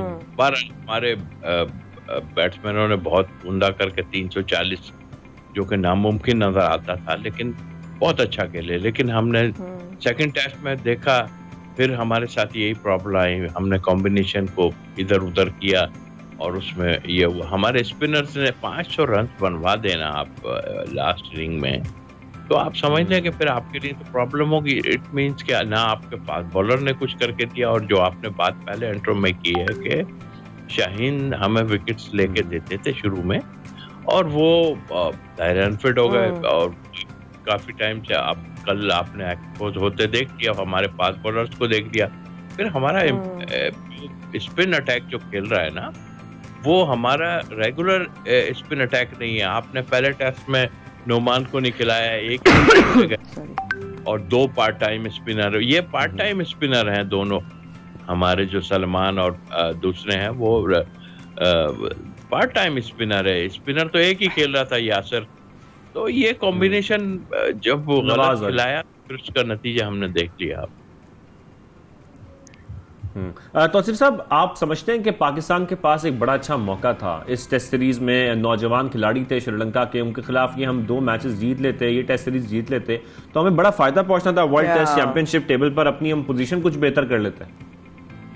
जी हाँ, बिल्कुल था, सामने नजर आ रहा था, और जाहिर गलतियां की हैं उसकी वजह से, और हम 3rd से 5वें नंबर पे चले गए हैं, तो मुश्किलात तो हुई है, हमें बिल्कुल हुई है, और उसकी वजूहात यही है। देखिए ना, हम जब एनालाइज करते हैं, मैं हूं या कोई और भी एक्स प्लेयर हो, तो ऑनेस्टली मैं तो इसलिए नहीं करता कि कोई मुझे किसी से एक लफ्ज इस्तेमाल करूं खुंदा के, या मुझे लोगों से किसी से प्रॉब्लम है, नहीं। हम अपने मुल्क की बात करते हैं यार, जो बेटरमेंट। अच्छा, वही बात मैं कर रहा हूँ, फिर 3 आदमी और भी कर रहे हैं, इट मीन्स के बेहतर है, यानी कि कॉम्बिनेशन आप कोई ना कोई तो वजह है ना, मतलब इतने सारे लोग तो ऐसा नहीं हो सकता। लेकिन सर, इतनी सारी चीजें मैं ये कहती हूँ कि देखिए ना, आप अगर इतने सीनियर हैं, तज्जियाकार जो आते हैं वो सीनियर हैं, इतने सारे लोग जो शायद अभी करंटली खेल नहीं रहे, लेकिन वो लोग जो इस वक्त सरबराह हैं, वो लोग जो जिनके हाथ में सारी कॉल्स लेना है, the people who make that call, तो वो क्यों नहीं इस बात को देख पा रहे? ऐसी क्या चीज उनको रोक देती है कि जो कॉम्प्रोमाइज एज अ रिजल्ट करती है हमारी टीम के ऊपर? और मैं उसकी बात तो छेड़ ही नहीं रही हूं कि वो प्लेयर्स जो कि अच्छा खेलते हैं उनको नहीं खिलाया जा रहा, मैं उनकी बात नहीं कर रही हूं, मैं ओवरऑल टीम इंप्रेशन की बात कर रही हूँ। जी सर। मेरा ख्याल है, मैं आपको बताऊं, ये हमारा प्रॉब्लम है। और देखिए, टीवी पे बात करते हैं ना, तो दुनिया और भी देख रही होती है। मैं तो सच बताऊं आपको कि मैं 10-12 साल बाहर रह गया, मैंने अपने मुल्क को देख लिया, और यकीनी तौर पे हम अपने मुल्क की अगर बुराई करेंगे, लेकिन पॉइंट आउट करेंगे चीजों को अंदर से, लोगों को फायदा मिलता है, इससे डिस्टर्ब होते हैं हम। वैसे ही इतने मुश्किल हालात में हमने क्रिकेट खेली है, बट जो भी आता है ना, वो मेरा ख्याल है एक छोटा सा अपना ग्रुप बना लेता है, मुझे तो ऐसा दिखाई देता है। और मतलब होल्ड कप्तान, हमने तो हमेशा कप्तान को होल्ड करते देखा है, और वो बेहतर टीम बनाता है, और वो ही खिलाता भी है, हम भी यही कहते हैं, या कोच हो साथ। अब तो कोच आ गया इस वक्त तो, लेकिन उस वक्त तो एक ही आदमी था, इमरान खान थे, वो जाहिर खुद ही सारा कुछ करते थे। लेकिन बट आई थिंक मेरा ख्याल ठीक भी है कि कप्तान को जो है वो देना चाहिए पूरा। लेकिन जब कप्तान भी बने, अच्छा तो सर, जी बोलिए। जी प्लीज। मैंने कहा मैं आपसे यहाँ पे थोड़ी सी कोई टेक्निकल एक चीज भी पूछ लूं कि जिस तरीके से हम देख रहे हैं शान मसूद अच्छी फॉर्म में थे, उसके बावजूद उनको शामिल नहीं किया गया, फवाद आलम को खिलाया गया। आप समझते हैं फवाद आलम की जगह अजहर अली को अगर ड्रॉप कर दिया जाता, शान मसूद को शामिल कर लिया जाता, तो शान मसूद एक अच्छी फॉर्म में थे, अच्छा परफॉर्म कर सकते थे, ये पॉसिबिलिटी हमारे पास एक थी जो हमने गवा दी। देखिए, पहले टेस्ट में आपने जब फवाद को ड्रॉप किया तो वो गलत था। देखें, वजह उसकी है कि उनकी एक सीरीज की परफॉर्मेंस है वो जो है वो आपने उनको ड्रॉप किया, वो गलत किया। अच्छा, दूसरे जब शोर मचा, जाहिर है लोगों ने बात की, तो मतलब ये कि वहाँ लोग क्या कर रहे हैं, मतलब बाहर की सुन के ही सब कुछ कर रहे हैं, तो फवाद को शामिल कर लिया।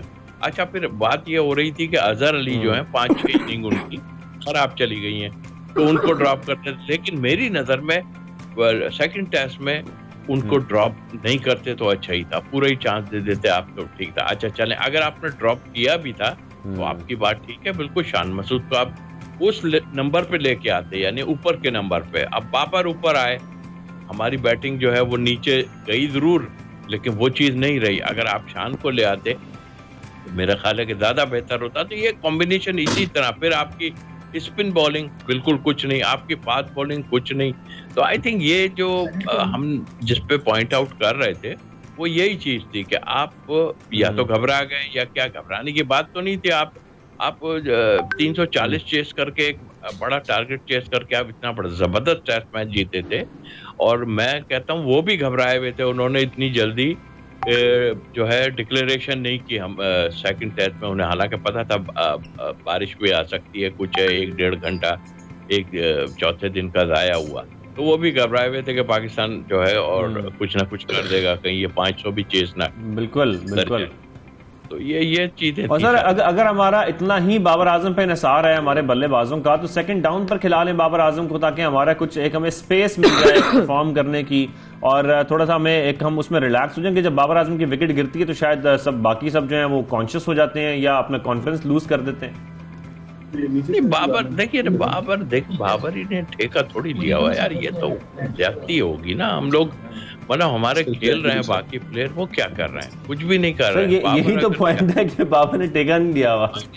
मैं आपसे यही तो कह रहा हूँ कि बाबर को क्या अब बचाने के चक्कर में बाबर को या तो पीछे करते जाएंगे या आगे लेते जाएंगे, इससे फायदा नहीं होगा। देखिए, जब भी हमारे ओपनर्स ने रन किए हैं माशाल्लाह, इमाम भी बहुत अच्छा खेले, शफीक भी बहुत जबरदस्त बैटिंग की है उन्होंने। आप ऑस्ट्रेलिया के खिलाफ देख लीजिए, हमारे ओपनर्स ने बहुत ही उम्दा बैटिंग की, तो हमारी परफॉर्मेंस नॉट बैड। हम जीते नहीं, ये अपनी जगह है, बट हमारे जब भी ऊपर से पार्टनरशिप बहुत तगड़ी लगी है, हमने वो स्कोर 400, 350, 400 से ज्यादा किया है। और जब हमारे ऊपर से 2-3, वही मिसबा के टाइम की बात है कि जब 2-3 विकेट हमारे 15, 20, 25, 30 पे 3 विकेट 4 विकेट हो जाते, फिर हम बिल्कुल डैमेज हो जाता। फिर कहते हैं वो मिसबा जो है वो टुक टुक वाले अल्फाज इस्तेमाल शुरू कर दिए जी, कि वो टुक टुक करते हैं, और क्या करे वो 4 विकेट 5 विकेट गिरने के बाद वो खेलेगा ही ना। चलो ठीक है, उसने 23 सेंचुरी भी बना के आपको दिखाई, बट ये प्रॉब्लम है हमारे ऊपर से जब हम रन करेंगे तो ठीक है।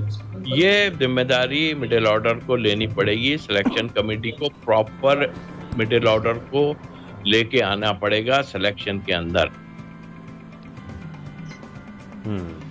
ठीक है sir, thank you very much. Thank you sir for your time. हमारे तौसीफ बलूच थे, सीनियर टेस्ट क्रिकेटर, और उन्होंने अपने तजर्बे के हवाले से जो है वो इस बारे में अपना फीडबैक शेयर किया। आपका मौक़िफ़ आ गया सर, और साथ में ये भी ज़रा कि अगर इतने सारे लोग एक बात कर रहे हैं तो फिर जो डिसीजन मेकर्स हैं उनको क्या चीज़ रोक रही है, ये भी एक अपने आप में एक सवाल उठाता है। बट सवाल जो उठाते हैं वो हम ये भी उठाते हैं कि हुकूमती लेवल पर लोगों की जो तालीम है उस पर फोकस नहीं पूरी दुनिया में। आप श्रीलंका की बात कर रहे हैं, अभी आप श्रीलंका की बात कर लें। श्रीलंका में सर लिटरेसी रेट है 0, ठीक है। वहां पर जो सड़क पर मोजे का ना पपेट बनाने वाला जो बंदा है ना, उसका नाम एक राजा, मैं जानती हूँ उसको। उससे मैंने दफा रास्ता पूछा था, मैंने कहा sir can you help me सारी प्लेस। उसने कहा where do you want to गो।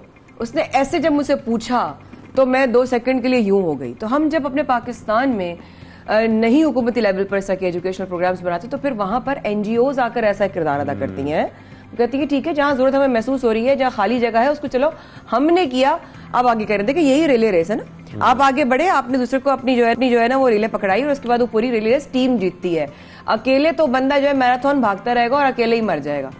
लेकिन ये जो समाजी लोग हैं ना जिन्होंने अवार्ड जीते हैं, वो किसी ये वाले जो अवार्ड है, ये मैं कहती हूँ, बाकी अवार्ड्स के बारे में मैं नहीं बोलती खैर, लेकिन ये जो अवार्ड है ना, ये दरअसल वाकई में, किंग का जिक्र करेंगे, मैं बात कर रही हूँ जनाब हमारी शख्सियत सैयद आमिर जाफरी, जिन्होंने बरतानिया में आला तालीम हासिल की, उसके बाद वो वतन वापस आ गए कि मुझे पाकिस्तान में खत्म गई। बहुत बड़ी बात है कि आप बाहर चले जाएं and then you come back to Pakistan, और मुल्क का मुस्तकबिल संवारने के लिए आप अपनी पूरी जनरेशन को जितनी आप जो सर्व कर सकते हैं उस तरीके से कर सकते हैं कि आप उनको जो है वो तालीम दें, और वो जब एक तालीम याफ्ता हो जाएंगे तो फिर मुल्क का मुस्तकबिल और खुद ही समझ जाएगा।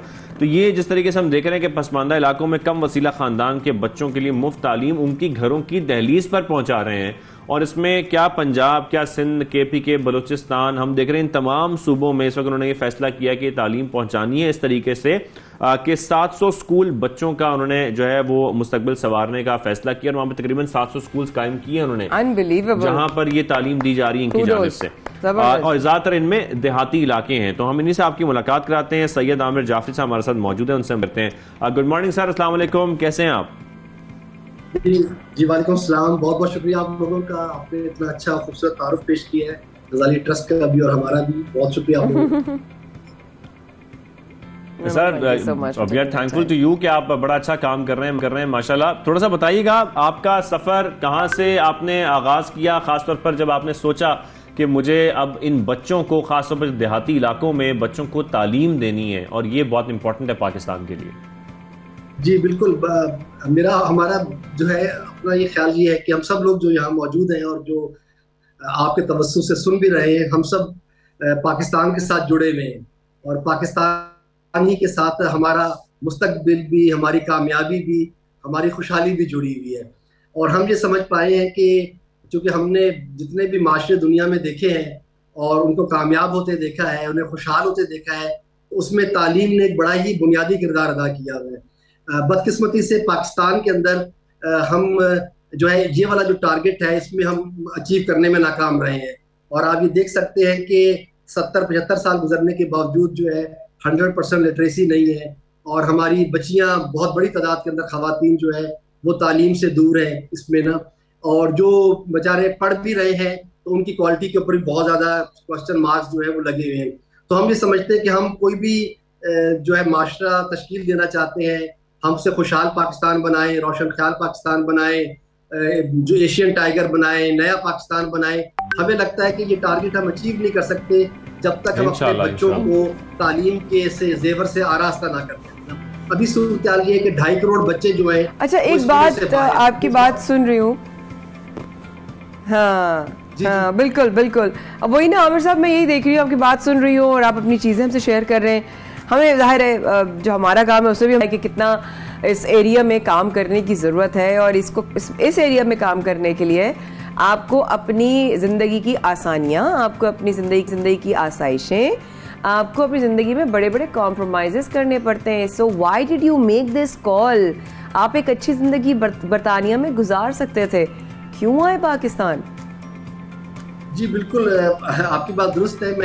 मैंने यहाँ तालीम हासिल की है मियाँवाली से बुनियादी, उसके बाद मैंने लम से ग्रेजुएशन की है, उसके बाद बरतानिया पढ़ने के लिए चला गया और वहाँ मैंने अपने MS वहाँ से मैंने कंप्लीट किया।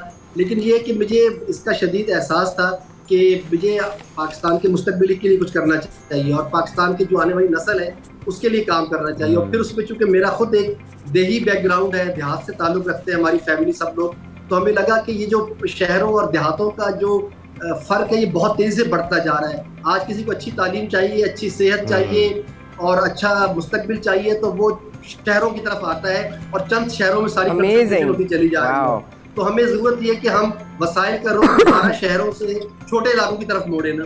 तो ये वो जो ख्वाहिश थी कि हम अपने देही इलाकों के अंदर स्कूल कायम करें। अभी भी गजाली ट्रस्ट की, जिसने अपने इंट्रो में बात की कि गजाली ट्रस्ट के जितने भी तालीमी इदारे हैं वो पाकिस्तान के देही इलाकों के अंदर है। हमने शहरों में नहीं बनाए, हमने छोटे इलाकों में, दूर अफ्तादा इलाकों में, कम आबादी के अंदर हमने तालीम को पहुंचाने की कोशिश की।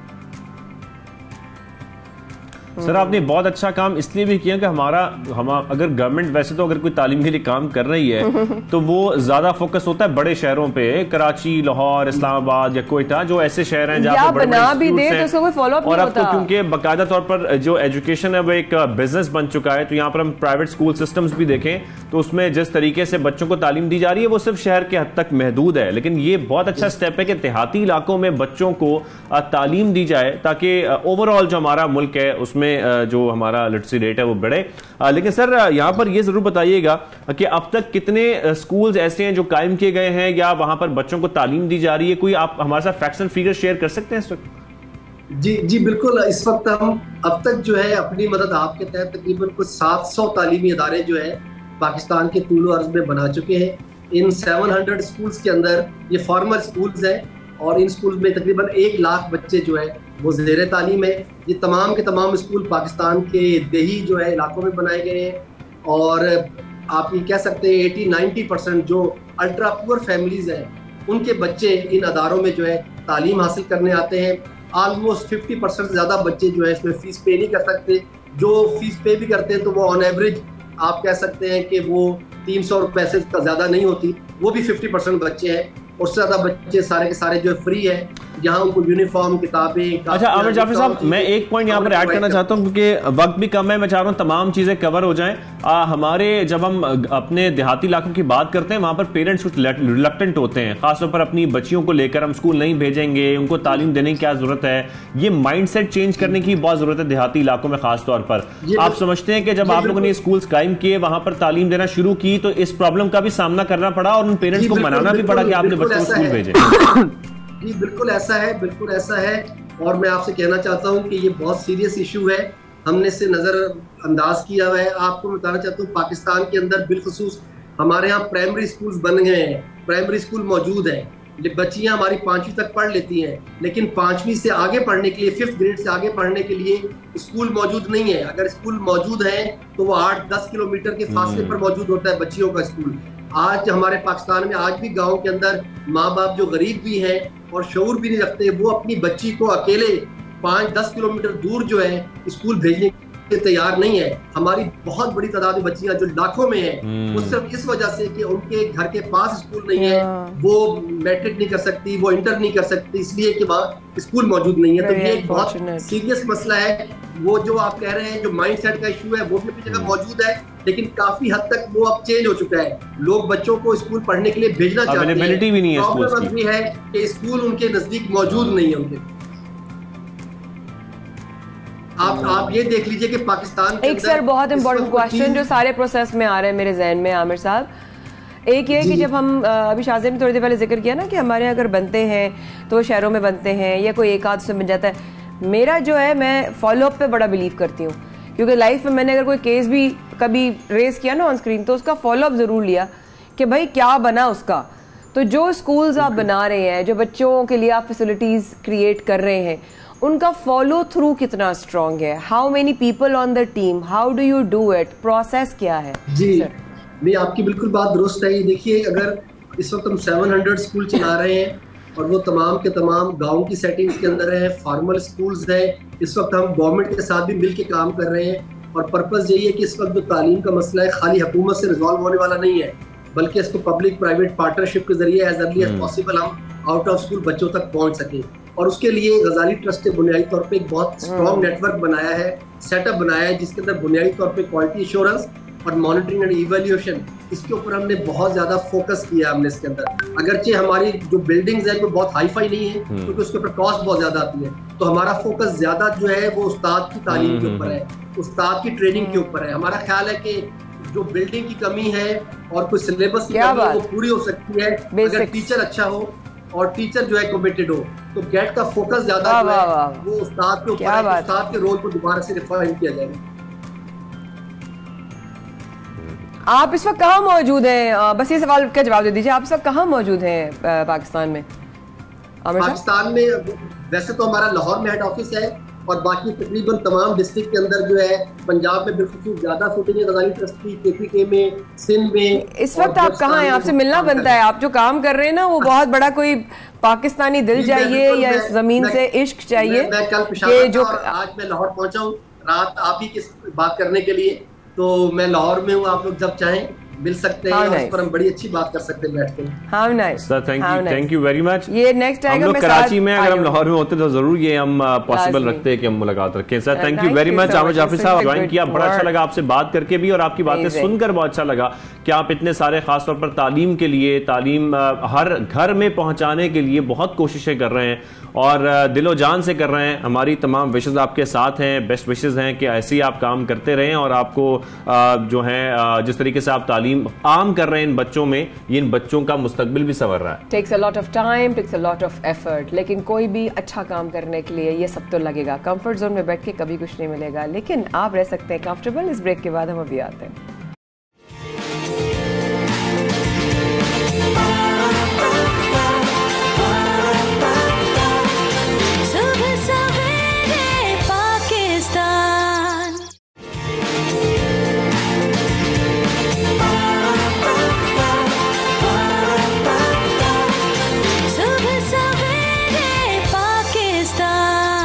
एक बार फिर हमारे साथ रहने का बहुत शुक्रिया। शाहजेब और माया कर रहे थे आपका इंतजार एज यूजुअल। ये हमारा one of the most favourite segments है, गोज विदाउट सेइंग, क्योंकि जिस तरह लाइफ हमारी गुजरती है ऐसे हमारे तजुर्बात होते रहते हैं। एक चीज है कि लाइफ तो गुजरेगी, तजुर्बात भी होंगे। चॉइस इज योर्स कि आपने उससे अपना टेक अवे या सबक हासिल करना है कि नहीं, या फिर उनको बार बार वहीं से गुजर के फिर कहते रहना है मेरे साथ क्यों हो गया, मेरे साथ क्यों हो गया, मेरे के साथ क्यों हो गया। लेकिन जब आप जहनी कैफियत से गुजर रहे होते हैं, आपको एट टाइम्स खुद को नहीं पता होता कि आप उस तकलीफ से गुजर रहे हैं। आपको आके बताएगा शाहजेब इट्स ओके, आप एक ट्रॉमा से गुजर रहे हो, विच इज फाइन, ये कोई नहीं आके बोलेगा। अगर कोई आके बोल भी देगा तो हम डिफेंसिव हो जाएंगे, नहीं मुझे कुछ नहीं हुआ, मुझे कुछ नहीं हुआ। सिर्फ इतना कह देंगे कि इसको सदमा पहुंचाए, कुछ वक्त लगेगा ठीक होने में, और ये कहकर दूर हो जाएंगे आपसे, बजाय से कि वो कोशिश करें कि कुछ आपसे बातचीत करने के साथ साथ आपको आपकी जो स्ट्रेस है इसको कम करें, आपके सदमे को कम करें। खैर ये तो खैर लोगों की बातें, इस पर तो हम वैसे रिलाई नहीं कर सकते, लेकिन आप किस तरीके से संभल सकते हैं इस पोस्ट ट्रॉमेटिक स्ट्रेस डिसऑर्डर से, जो कि किसी भी हादसे के बाद, मैं वैसे नॉर्मली हम यही बात करेंगे जी कब होता है। सी PTSD व्हाट आई हैड जब मुझे हुआ था, बहुत बड़ा जिसका रिजल्ट था, दैट वाज आफ्टर भैया डाइड इन 2012। भैया की डेथ हुई, I faced a global controversy, पूरे दुनिया के अखबारों में मेरे बारे में छापा गया, and then I went through a divorce. ठीक है, उसके बाद आई गॉट थायराइड। तो मेरे डॉक्टर ने मुझे कहा कि आपको PTSD हुआ है, because I am a strong person, मैं किसी को अपने गम नहीं दिखाती, मुझे आदत नहीं है, राइट। तो वो मैंने अंदर ही अंदर, या तो वो बीमारी में निकलेगा, ठीक है, या फिर वो इतना अग्रेसिव होके निकलेगा क्योंकि वो अंदर ही अंदर पल रहा होता है, and that is what PTSD is. जो बात कर रहे हैं खासतौर पर आज पोस्ट ट्रॉमेटिक स्ट्रेस डिसऑर्डर की, तो इसमें किस तरीके से इसको शो किया गया है, और खैर इस पूरे मामले पर बात करने के लिए आज हमारे साथ शो में मौजूद है हमारे नफ्सियात डॉक्टर ताहा साबरी साहब। उनसे हम गुफ्तगू का आगाज करते हैं। सबसे पहले इस वीडियो के बारे में बात करते हैं। ताहा भाई thank you very much for joining us. ताहा भाई अभी हम वीडियो देख रहे थे, मैं चाह रहा हूँ कि इस वीडियो के बारे में थोड़ा सा हम बता देंगे। हर दफा हम वीडियोस दिखाते हैं, ये कहाँ पर होती हैं, लोग कैसे ये वीडियोस देख भी सकते हैं, उससे कुछ सीख भी सकते हैं। बिल्कुल, तो ये वीडियोस एक आगाही सीरीज का हिस्सा है जिसको हम कहते हैं दिल खोलो सीरीज। दिल खोलो सीरीज का मकसद ये है कि जो हमारे माशरे में लोग मुश्किलात, सदमों का सामना कर रहे हैं, उनको हम दिखाएं ताकि लोग फिर उससे रिलेट कर पाएं और फिर वो एक्शन ले पाएं अपने मसलों को हल करने के लिए। और इस वीडियो का बेसिक मकसद यही है कि हमारे माशरे में अनफॉर्चुनेटली स्पेशली कराची जैसे शहर में बहुत सारे हादसे पेश आते हैं, मतलब कि कोई तशद्दुद के, कोई डकैती के, और उनकी वजह से, और हम लोग ना बड़े हंस फुस के और उसको ना बस अंडर द कार्पेट कर देंगे, हाँ ये तो मतलब कराची में रहने का है। लेकिन मसला ये कि और ये इससे शायद कुछ लोगों को फायदा भी होता है कि, लेकिन अब इससे क्या होता है कि काफी लोग वो सदमों में रह जाते हैं।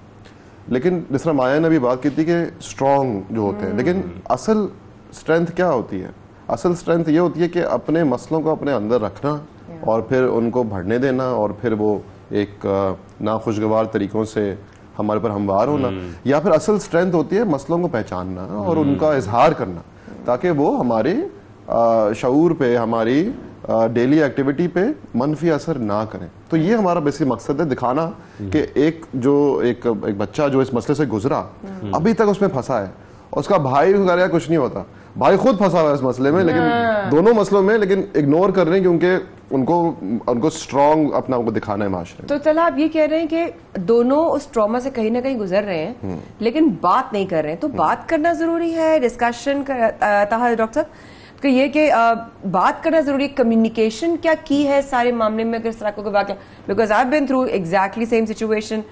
मेरा next day French language degree का पेपर था और बट मारी थी, तो वो मुझे याद है मैं कितने हफ्तों तक सो नहीं सकी थी। सो क्या बात कर लेने से तबीयत बेहतर हो सकती? मसला ये होता है कि हम तस्लीम नहीं करते, और इसलिए भी नहीं करते क्योंकि हमें बोला जाता है ये तो छोड़ दो, इसके बारे में बात ना करो, ये छोटी सी चीज़ है। और लोगों की भी नीयत अच्छी होती है, वो समझता है कि इस पे गौर करेंगे और टेंशन होगी, लेकिन सही बात। मसला ये कि उस पे गौर करने से टेंशन और नहीं बढ़ेगी, उसको अंदर रखने से टेंशन बढ़ेगी। और बात करना एक जरिया है उसको निकालने का, और भी जरिए होते हैं। अच्छा। मुख्तलिफ लोगों के मुख्तलिफ तरीक़ेकार होते हैं। अच्छा। कुछ लोग तख्लीकी काम करके मुख्तलिफ, जैसे बच्चे होते हैं उनसे हम लोग ड्राइंग करवा के उनसे कोई सानिया होता है वो उस तरीके से इजहार करते हैं। अच्छा। कुछ लोग कोई शायरी लिख के इजहार करते हैं, कुछ लोग बात करके इजहार करते हैं, कुछ लोग थोड़ा फिजिकली कुछ करके इजहार करते हैं। तो ना, तो बस इम्पोर्टेंट तस्लीम करना कि आपके साथ एक हादसा पेश आया है, और फिर स्टेप्स लेना, और फिर ये देखना कि यार हमारी जो कारकर्दगी कितनी मुतासर हो रही है। अगर इतनी मुतासर हो रही है कि मेरी ज़िंदगी पे मनफी असर पड़ रहा है, तो फिर पेशवराना मदद इख्तियार करने में कोई शर्मिंदगी नहीं होनी चाहिए। अच्छा, जब हम ये बात करते हैं ना खासतौर पर रॉबरीज की कराची में, क्योंकि क्राइम रेट हमारे यहाँ कराची में जिस किस्म का है वो हम सबको खैर मालूम है, ऐसे में प्रॉब्लम ये होती है कि जब हम ऐसे एक चीज़ से गुजर जाते हैं, हमारे साथ कोई वारदात हो जाती है और उसके बाद हम एक अजीब ज़हनी कैफियत में होते हैं, एक सदमे में होते हैं, और साथ में हमें अपनी जॉब्स भी कर रहे हैं, अपने ऑफिस भी जा रहे हैं, हमारा रूटीन चेंज नहीं होता। इस सारे में आप क्या समझते हैं, क्या एक फैमिली किरदार अदा कर सकती है, दोस्त किरदार अदा कर सकते हैं कि आप अपने आसपास के लोगों को देखें, समझें, अगर वो किसी ऐसे ट्रोमेटिक स्ट्रेस से गुजर रहे हैं तो हम उनको थोड़ा बेहतर कर सकें? बिल्कुल, और इसमें कोई इतना मुश्किल नहीं है, बस सिंपल सा ये काम है कि अगर आपका कोई अजीज इस पे ये कोई चीज़ गुजरी हो, कोई भी सानेहा गुजरा हो, सही, कोई वाक़या उनके साथ हुआ हो, उससे बस जाके पूछें यार तुम कैसा महसूस कर रहे हो, सही। और जब वो बताए कैसा महसूस कर रहे हैं तो उसको बस चुपचाप सुने, बजाय उसकी बात काटे बगैर, कोई बिला वजह का मशवरा दिए बगैर, या कोई फैसला दिए बगैर कि यार ये गलत है, इस तरह महसूस मशवरे देना तो हमारे अपने एनालिसिस देना, बस सिर्फ उनको इजहार करने में उनकी मदद करें। और देखिए, हमने ये देखा है कि अगर आप उसको उसी मौके पे एक मौका दे देंगे इजहार करने का, तो वो फिर किसी जहनी मसाइल की तरफ जाएगा ही नहीं, वो बात वहीं पे ख़त्म हो जाएगी।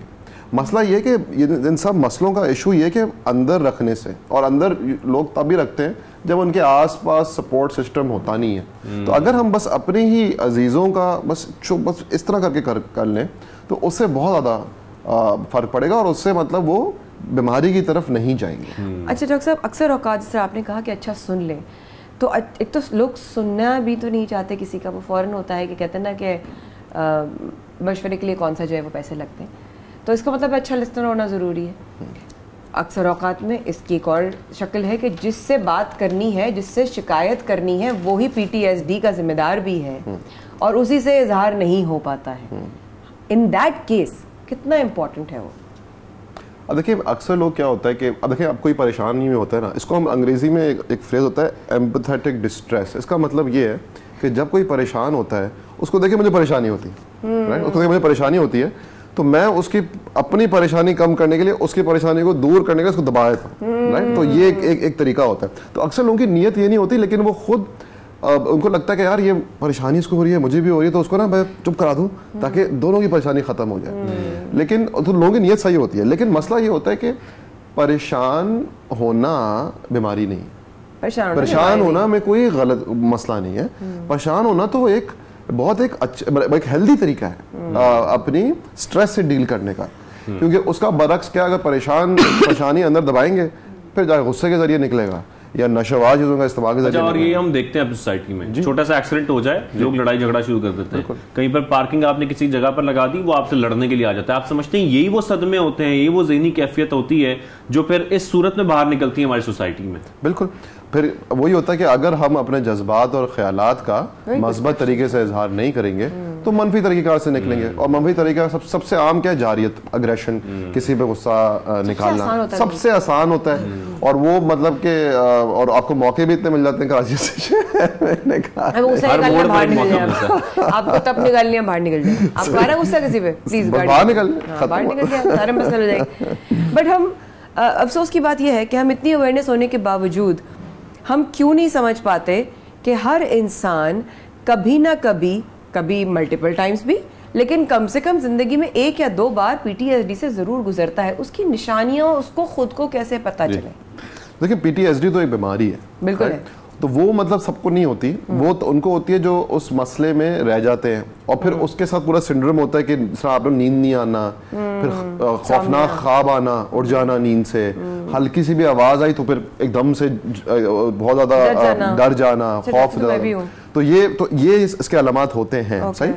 बट उससे भी पहले अगर हम बात करें कि इसको अवॉइड किस तरह करना है, कि ऐसे हम क्या कर सकते हैं कि हमें PTSD हुए ना, अगर आपके या आपके किसी अजीज के साथ कोई खौफनाक या दर्दनाक वाकया या सानहा या सदमा हो, उनके पास बस जाएं, उनके पास बैठें और उनको बस इजहार करने का मौका दें, चाहे वो मुंह से जो भी निकालें, बड़ा उनकी बस भड़ास निकाली। जिस तरह जब पानी सड़क पे भर जाता है, अगर उसको हम पानी को रहने देंगे सड़क पक जाएगी और फिर टूट जाएगी। हमने पानी को ड्रेन करना है, तो हमने पाइप लगा दिया और फिर जो भी भड़ास है वो निकल गई और फिर ताकि सड़क सही रहे। तो वही हिसाब किताब है कि आपने बस मौका देना है कि बस भड़ास निकालने का, अपने दिल की बात करने का, उसकी बात काटे बगैर, बिला वजह का मशवरा दिए बगैर और कोई फजूल का सा फैसला दिएगा। तो आप प्लीज अपने देखने वालों को बता दें कि तस्कीन फाउंडेशन पे कांटेक्ट किया जा सकता है अगर कोई PTSD से गुजर रहा है, तो प्लीज हमें बिल्कुल। और अगर आप इस मसले में हैं और आपके पास कोई सपोर्ट नहीं है, कोई बात करने को नहीं है, तो आप हमसे रब्ता कर सकते हैं बिल्कुल मुफ्त, राजदारी से। हमारे माहिर नफ्सियात आपसे बात करेंगे। 0316-827-5336 पे आप व्हाट्सएप करें और एक अपॉइंटमेंट आपको मिलेगी और इंशाअल्लाह आपकी तकलीफ में बेहतरी आएगी। क्योंकि मेंटल हेल्थ बहुत इंपॉर्टेंट है और हमें ये समझना बहुत जरूरी है, इसकी अवेयरनेस हम सबके लिए बहुत जरूरी है। साहब थैंक यू वेरी मच, आपने हमें ज्वाइन किया। बहुत अच्छा सेशन होता है और इस सेशन में हमें बहुत कुछ सीखने को मिलता है, खासतौर पे हम दोनों को भी और खासतौर पे जो हमारे लोग सुन रहे हैं, हमारे नाज़रीन सुन रहे हैं, उन सबको भी thank you so much. And हमेशा यही उम्मीद रहती है तस्कीन फाउंडेशन से कि कुछ ऐसा मौजू आएगा जो हम सब की जिंदगियों और हमारी जज्बात से बहुत करीब हो, और ये तो बिल्कुल ही मैं तो खुद इस चीज़ से गुजरी हूँ। But thank you so much doctor साहब, गॉड ब्लेस यू। प्रोग्राम में आगे बढ़ते हैं नेक्स्ट सेगमेंट की तरफ। शाहज़ेब, तो हम अब कहाँ जा रहे हैं? बिल्कुल, हम एथलीट्स की बात भी करते हैं। हम हमारे खासतौर पर वो लोग हैं जो हमारे मुल्क का नाम रोशन कर रहे हैं, उनकी फिजिकल हेल्थ तो इसमें खैर शामिल हो ही जाती है।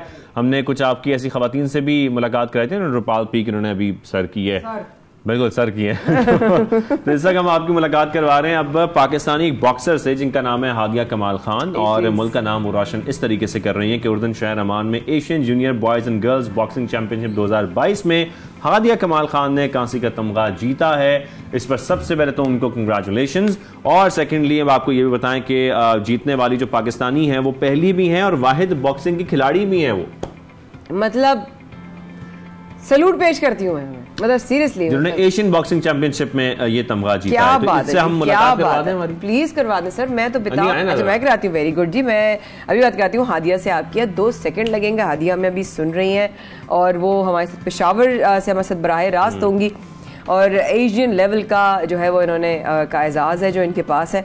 हादिया कैसी हैं आप? अस्सलाम वालेकुम, कैसे हैं आप? वालेकुम अस्सलाम, हम बहुत अच्छे हैं और आपको देखने के बाद बेहतरीन हो गए हैं। सबसे पहले मुबारकबाद। कैसी रही चैंपियनशिप और कहाँ गलतियाँ हुई, कहाँ लगा कि ओह माय गॉड ये तो मेरा स्टाइल है, लेकिन जनाब हादिया छा गए हो, प्लीज़ बताओ। थैंक यू सो मच, और थैंक यू सो मच मुबारकबाद देने के लिए। और गलतियाँ मुझे महसूस ऐसे नहीं हुई कि मतलब कि एक चीज़ फील हुई चैंपियनशिप में कि हमें ट्रेनिंग कम दी गई है। अगर ट्रेनिंग ज़्यादा दी जाती तो शायद पाकिस्तान के लिए मैं गोल्ड ला पाती। इस चीज़ की कमी महसूस हुई है मुझे, गोल्ड ला पाती। इंशाल्लाह वो भी आ जाएगा, वो भी आ जाएगा आदिया, इंशाल्लाह बिल्कुल आ जाएगा। तो बताओ ये जीतना या यहाँ पे जो है इस मुकाबले में हिस्सा लेना कितना जो है वो बड़ी बात है हादिया के लिए? ये बहुत बड़ी बात है। पाकिस्तान का हिस्टोरिकल मेडल है, पहला मेडल है, और मेडल को हासिल करने के लिए मेरे मामा पापा ने जो एफर्ट्स किए हैं, जो मेरे ट्रेनर्स ने एफर्ट्स किए हैं, उन सब मैं बहुत बहुत शुक्रिया अदा करना चाहूँगी। और सबसे पहले मैं पाकिस्तान एयरफोर्स का बहुत बहुत शुक्रिया अदा करना चाहूँगी, पाकिस्तान स्पोर्ट्स बोर्ड का और केपी स्पोर्ट्स डायरेक्टरेट का, क्योंकि उन्होंने भी बहुत हेल्प की है। उन्होंने स्पॉन्सर किया मुझे ये मौका दिया कि मैं बाहर जाके पाकिस्तान का नाम रोशन करूँ। Thank you so much. अच्छा हादिया, मुझे ये बताएं कि ये तो बात हो गई तमगे की, ये तो हमने जान लिया और हम बड़े खुश भी हुए हैं और हमारे जितने भी नाज़रीन हैं वो भी बहुत खुश हो रहे हैं। अब थोड़ी अपनी स्टोरी बताएं, कितना चैलेंजिंग था एक लड़की के लिए बॉक्सिंग करना, आपको कितने चैलेंजेस का सामना करना पड़ा, कब आपने बॉक्सिंग का आगाज़ किया, कब आपने सोचा कि मैं इस फील्ड में बहुत अच्छा जो है ना बहुत अच्छी कारकर्दगी दिखा सकती हूँ, मेडल्स लेके आ सकती हूँ पाकिस्तान में, फिर आपको फैमिली ने कितना सपोर्ट किया, ज़रा ये सारी बातें बताएं हमें। बॉक्सिंग मैंने बहुत ही छोटी एज में शुरू कर ली थी, क्योंकि मामा जो है तो वो खैबर पख्तूनख्वा की और बल्कि पूरे पाकिस्तान की 3 star 1 and only female boxing coach है, और बाबा जो है तो वो खैबर पख्तूनख्वा के जनरल सेक्रेटरी है बॉक्सिंग के, और पाकिस्तान के 3 स्टार रेफरी जज है बॉक्सिंग के। तो उनसे इंस्पिरेशन हासिल की और बॉक्सिंग स्टार्ट कर ली, क्योंकि लोग कहते हैं कि नहीं लड़कियां आगे नहीं जा सकती, उनकी सोच को गलत साबित करने के लिए मैंने बॉक्सिंग शुरू कर दी और अल्लाह ने कामयाबी भी दे दी। वाह वाह वाह, जबरदस्त। तो ये तो भाई हमें पता चला पूरा तो घर ही माशाल्लाह अल्लाह ने टैलेंट से, हाँ मतलब आपके यहाँ तो बच के जाना पड़ेगा अपनी गली से, हैं? अम्मा कोच है भाई, जबरदस्त। मैं तो हैरान हूँ, अम्मा खुद कैसी बॉक्सर है? जी वो भी बॉक्सर है, मेरे मामू भी सारे बॉक्सर है। मामा जो है तो वो नेशनल गोल्ड मेडलिस्ट है, नेशनल गेम्स की गोल्ड मेडलिस्ट है मामा भी। बाबा भी जो है तो वो भी बॉक्सिंग, छोटी सिस्टर अभी रिसेंटली कराची में नेशनल हो रहा था, नेशनल जूनियर की वो चैंप है स्कूल गर्ल्स की। भाई भी नेशनल प्लेयर्स, हम सारे बॉक्सिंग के, बॉक्सिंग फैमिली है हमारी। कोई भी देखते हैं माशाल्लाह माशाल्लाह, पूरा खानदान आपका बॉक्सर है हादिया, सारे बॉक्सिंग करते हैं। मतलब ऐसे ना कि 360 में इंस्पिरेशन है और हर तरफ जहां नजर दौड़ाएं तो मोटिवेशन भी आपको मिल जाती होगी कि चारों तरफ बॉक्सर्स ही बॉक्सर्स हैं, पूरी फैमिली माशाल्लाह। लेकिन फिर भी इंस्पिरेशन के साथ साथ ट्रेनिंग बड़ी इंपॉर्टेंट होती है हादिया। ट्रेन करना अपने आप को फिजिकली मेंटली इस बॉक्सिंग चैंपियनशिप के लिए बड़ा मुश्किल होता है, प्रेशर बड़ा होता है। ऐसे में आपने कैसी ट्रेनिंग की और आप क्या समझती हैं कितना मुश्किल था आपके लिए सारी ट्रेनिंग करना, ये मेडल जीतना? मुश्किल तो था बहुत ज़्यादा, लेकिन मामा बाबा ने और मेरे जो ट्रेनर थे महमूदुल हसन, उन्होंने बहुत ज़्यादा ट्रेनिंग करवाई। और हमारे जो कमांडर है शुएब साहब, उन्होंने भी ट्रेनिंग करवाई मुझे। इन सब की मेहनत से मेडल मिल गया। अल्लाह जो है अल्लाह ताला ने मेहनत का सिला दे दिया मुझे। चैलेंजिंग बहुत था, क्योंकि सोच होती है कि हम पाकिस्तान का नाम हर जगह पे रोशन करें, लेकिन एशिया में कंट्रीज़ ऐसी भी होती है जिनको फुल टाइम ट्रेनिंग करने को मिलता है, फुल टाइम उन्हें कैंप्स मिलते हैं, उन्हें कोचेज़ प्रोवाइड किए जाते हैं, उन्हें हर वो चीज़ प्रोवाइड की जाती है जिसकी उन्हें ज़रूरत होती है। पाकिस्तान में ऐसा नहीं है, तो ये बात मेरे लिए चैलेंजिंग थी, लेकिन अल्लाह का नाम लिया और फाइट के लिए तो अल्लाह ने मेडल ही दे दिया। अल्लाह ताला ने मेहनत का सिला दे दिया, जितनी मेहनत की थी सबके एफर्ट्स थे तो कामयाबी मिल गई। वाह जी वाह, छा गए हो आप तो हादिया। लेकिन शुक्र है कि तुम फिर भी पेशावर में ही हो। और एक बात यह है कि अब अगले क्या प्लान्स हैं, कहाँ जाना है, किस चैम्पियनशिप में हिस्सा लेना है, जल्दी से बता दो क्योंकि आखिरी मिनट रह गया। अभी नेक्स्ट जो भी चैम्पियनशिप होगी जूनियर की, क्योंकि मेरी एज तो जूनियर की है, तो जो भी चैम्पियनशिप होगी उसमें इंशाल्लाह पाकिस्तान का नाम रोशन करूंगी। और गोल तो यही है कि ओलंपिक से मेडल उठाऊं पाकिस्तान के लिए और सारी दुनिया को बता दूं कि पाकिस्तान किसी से कम नहीं। क्या बात है, क्या बात है। इंशाल्लाह पाकिस्तान में एक बार जरूर लेकर आएंगी, एक बार नहीं बल्कि कई बार लेकर आएंगी Olympian medal. Thank you very much Hadiya कमाल, आपने हमें ज्वाइन किया, बड़ा आपसे मुलाकात करके और बड़ी इंस्पिरेशनल स्टोरी है भैया आपके माशाल्लाह पूरे खानदान वाले जो हैं वो बॉक्सिंग करते हैं। ऐसी आप भी आगे बढ़ती रहें और कामयाबियां समेटती रहें। लेकिन हम जा रहे हैं इख्तिताम की तरफ। बिल्कुल ऐसा ही, और जाते जाते एक खूबसूरत सा कौल अमीरुल मोमिनीन सैयदना उमर बिन खिताब रजी अल्लाह ताला अन्हु ने फरमाया मेरा दिल मुसलमानों की खैर व आफियत के लिए इस तरह बेचैन रहता है जिस तरह माँ का दिल अपने चहीते बेटे के लिए बेचैन रहता हो। ये हमारे आज के 92 के अखबार के पेज नंबर 10 पर जो है बहुत सी खूबसूरत बातें जो दीन से ताल्लुक़ रखती हैं, अहादीस मुबारक और अक़वाल, ये प्लीज़ ज़रा पढ़ा करें। लाइफ में कुछ ना कुछ अच्छा ज़रूर होना चाहिए। आज जो कि हमारा जो इस्लामिक ईयर है वो एंड हो रहा है, आपसे मुलाकात होगी एक नए साल के साथ। शाज़िब और माया को दीजिए अल्लाह हाफ़िज़।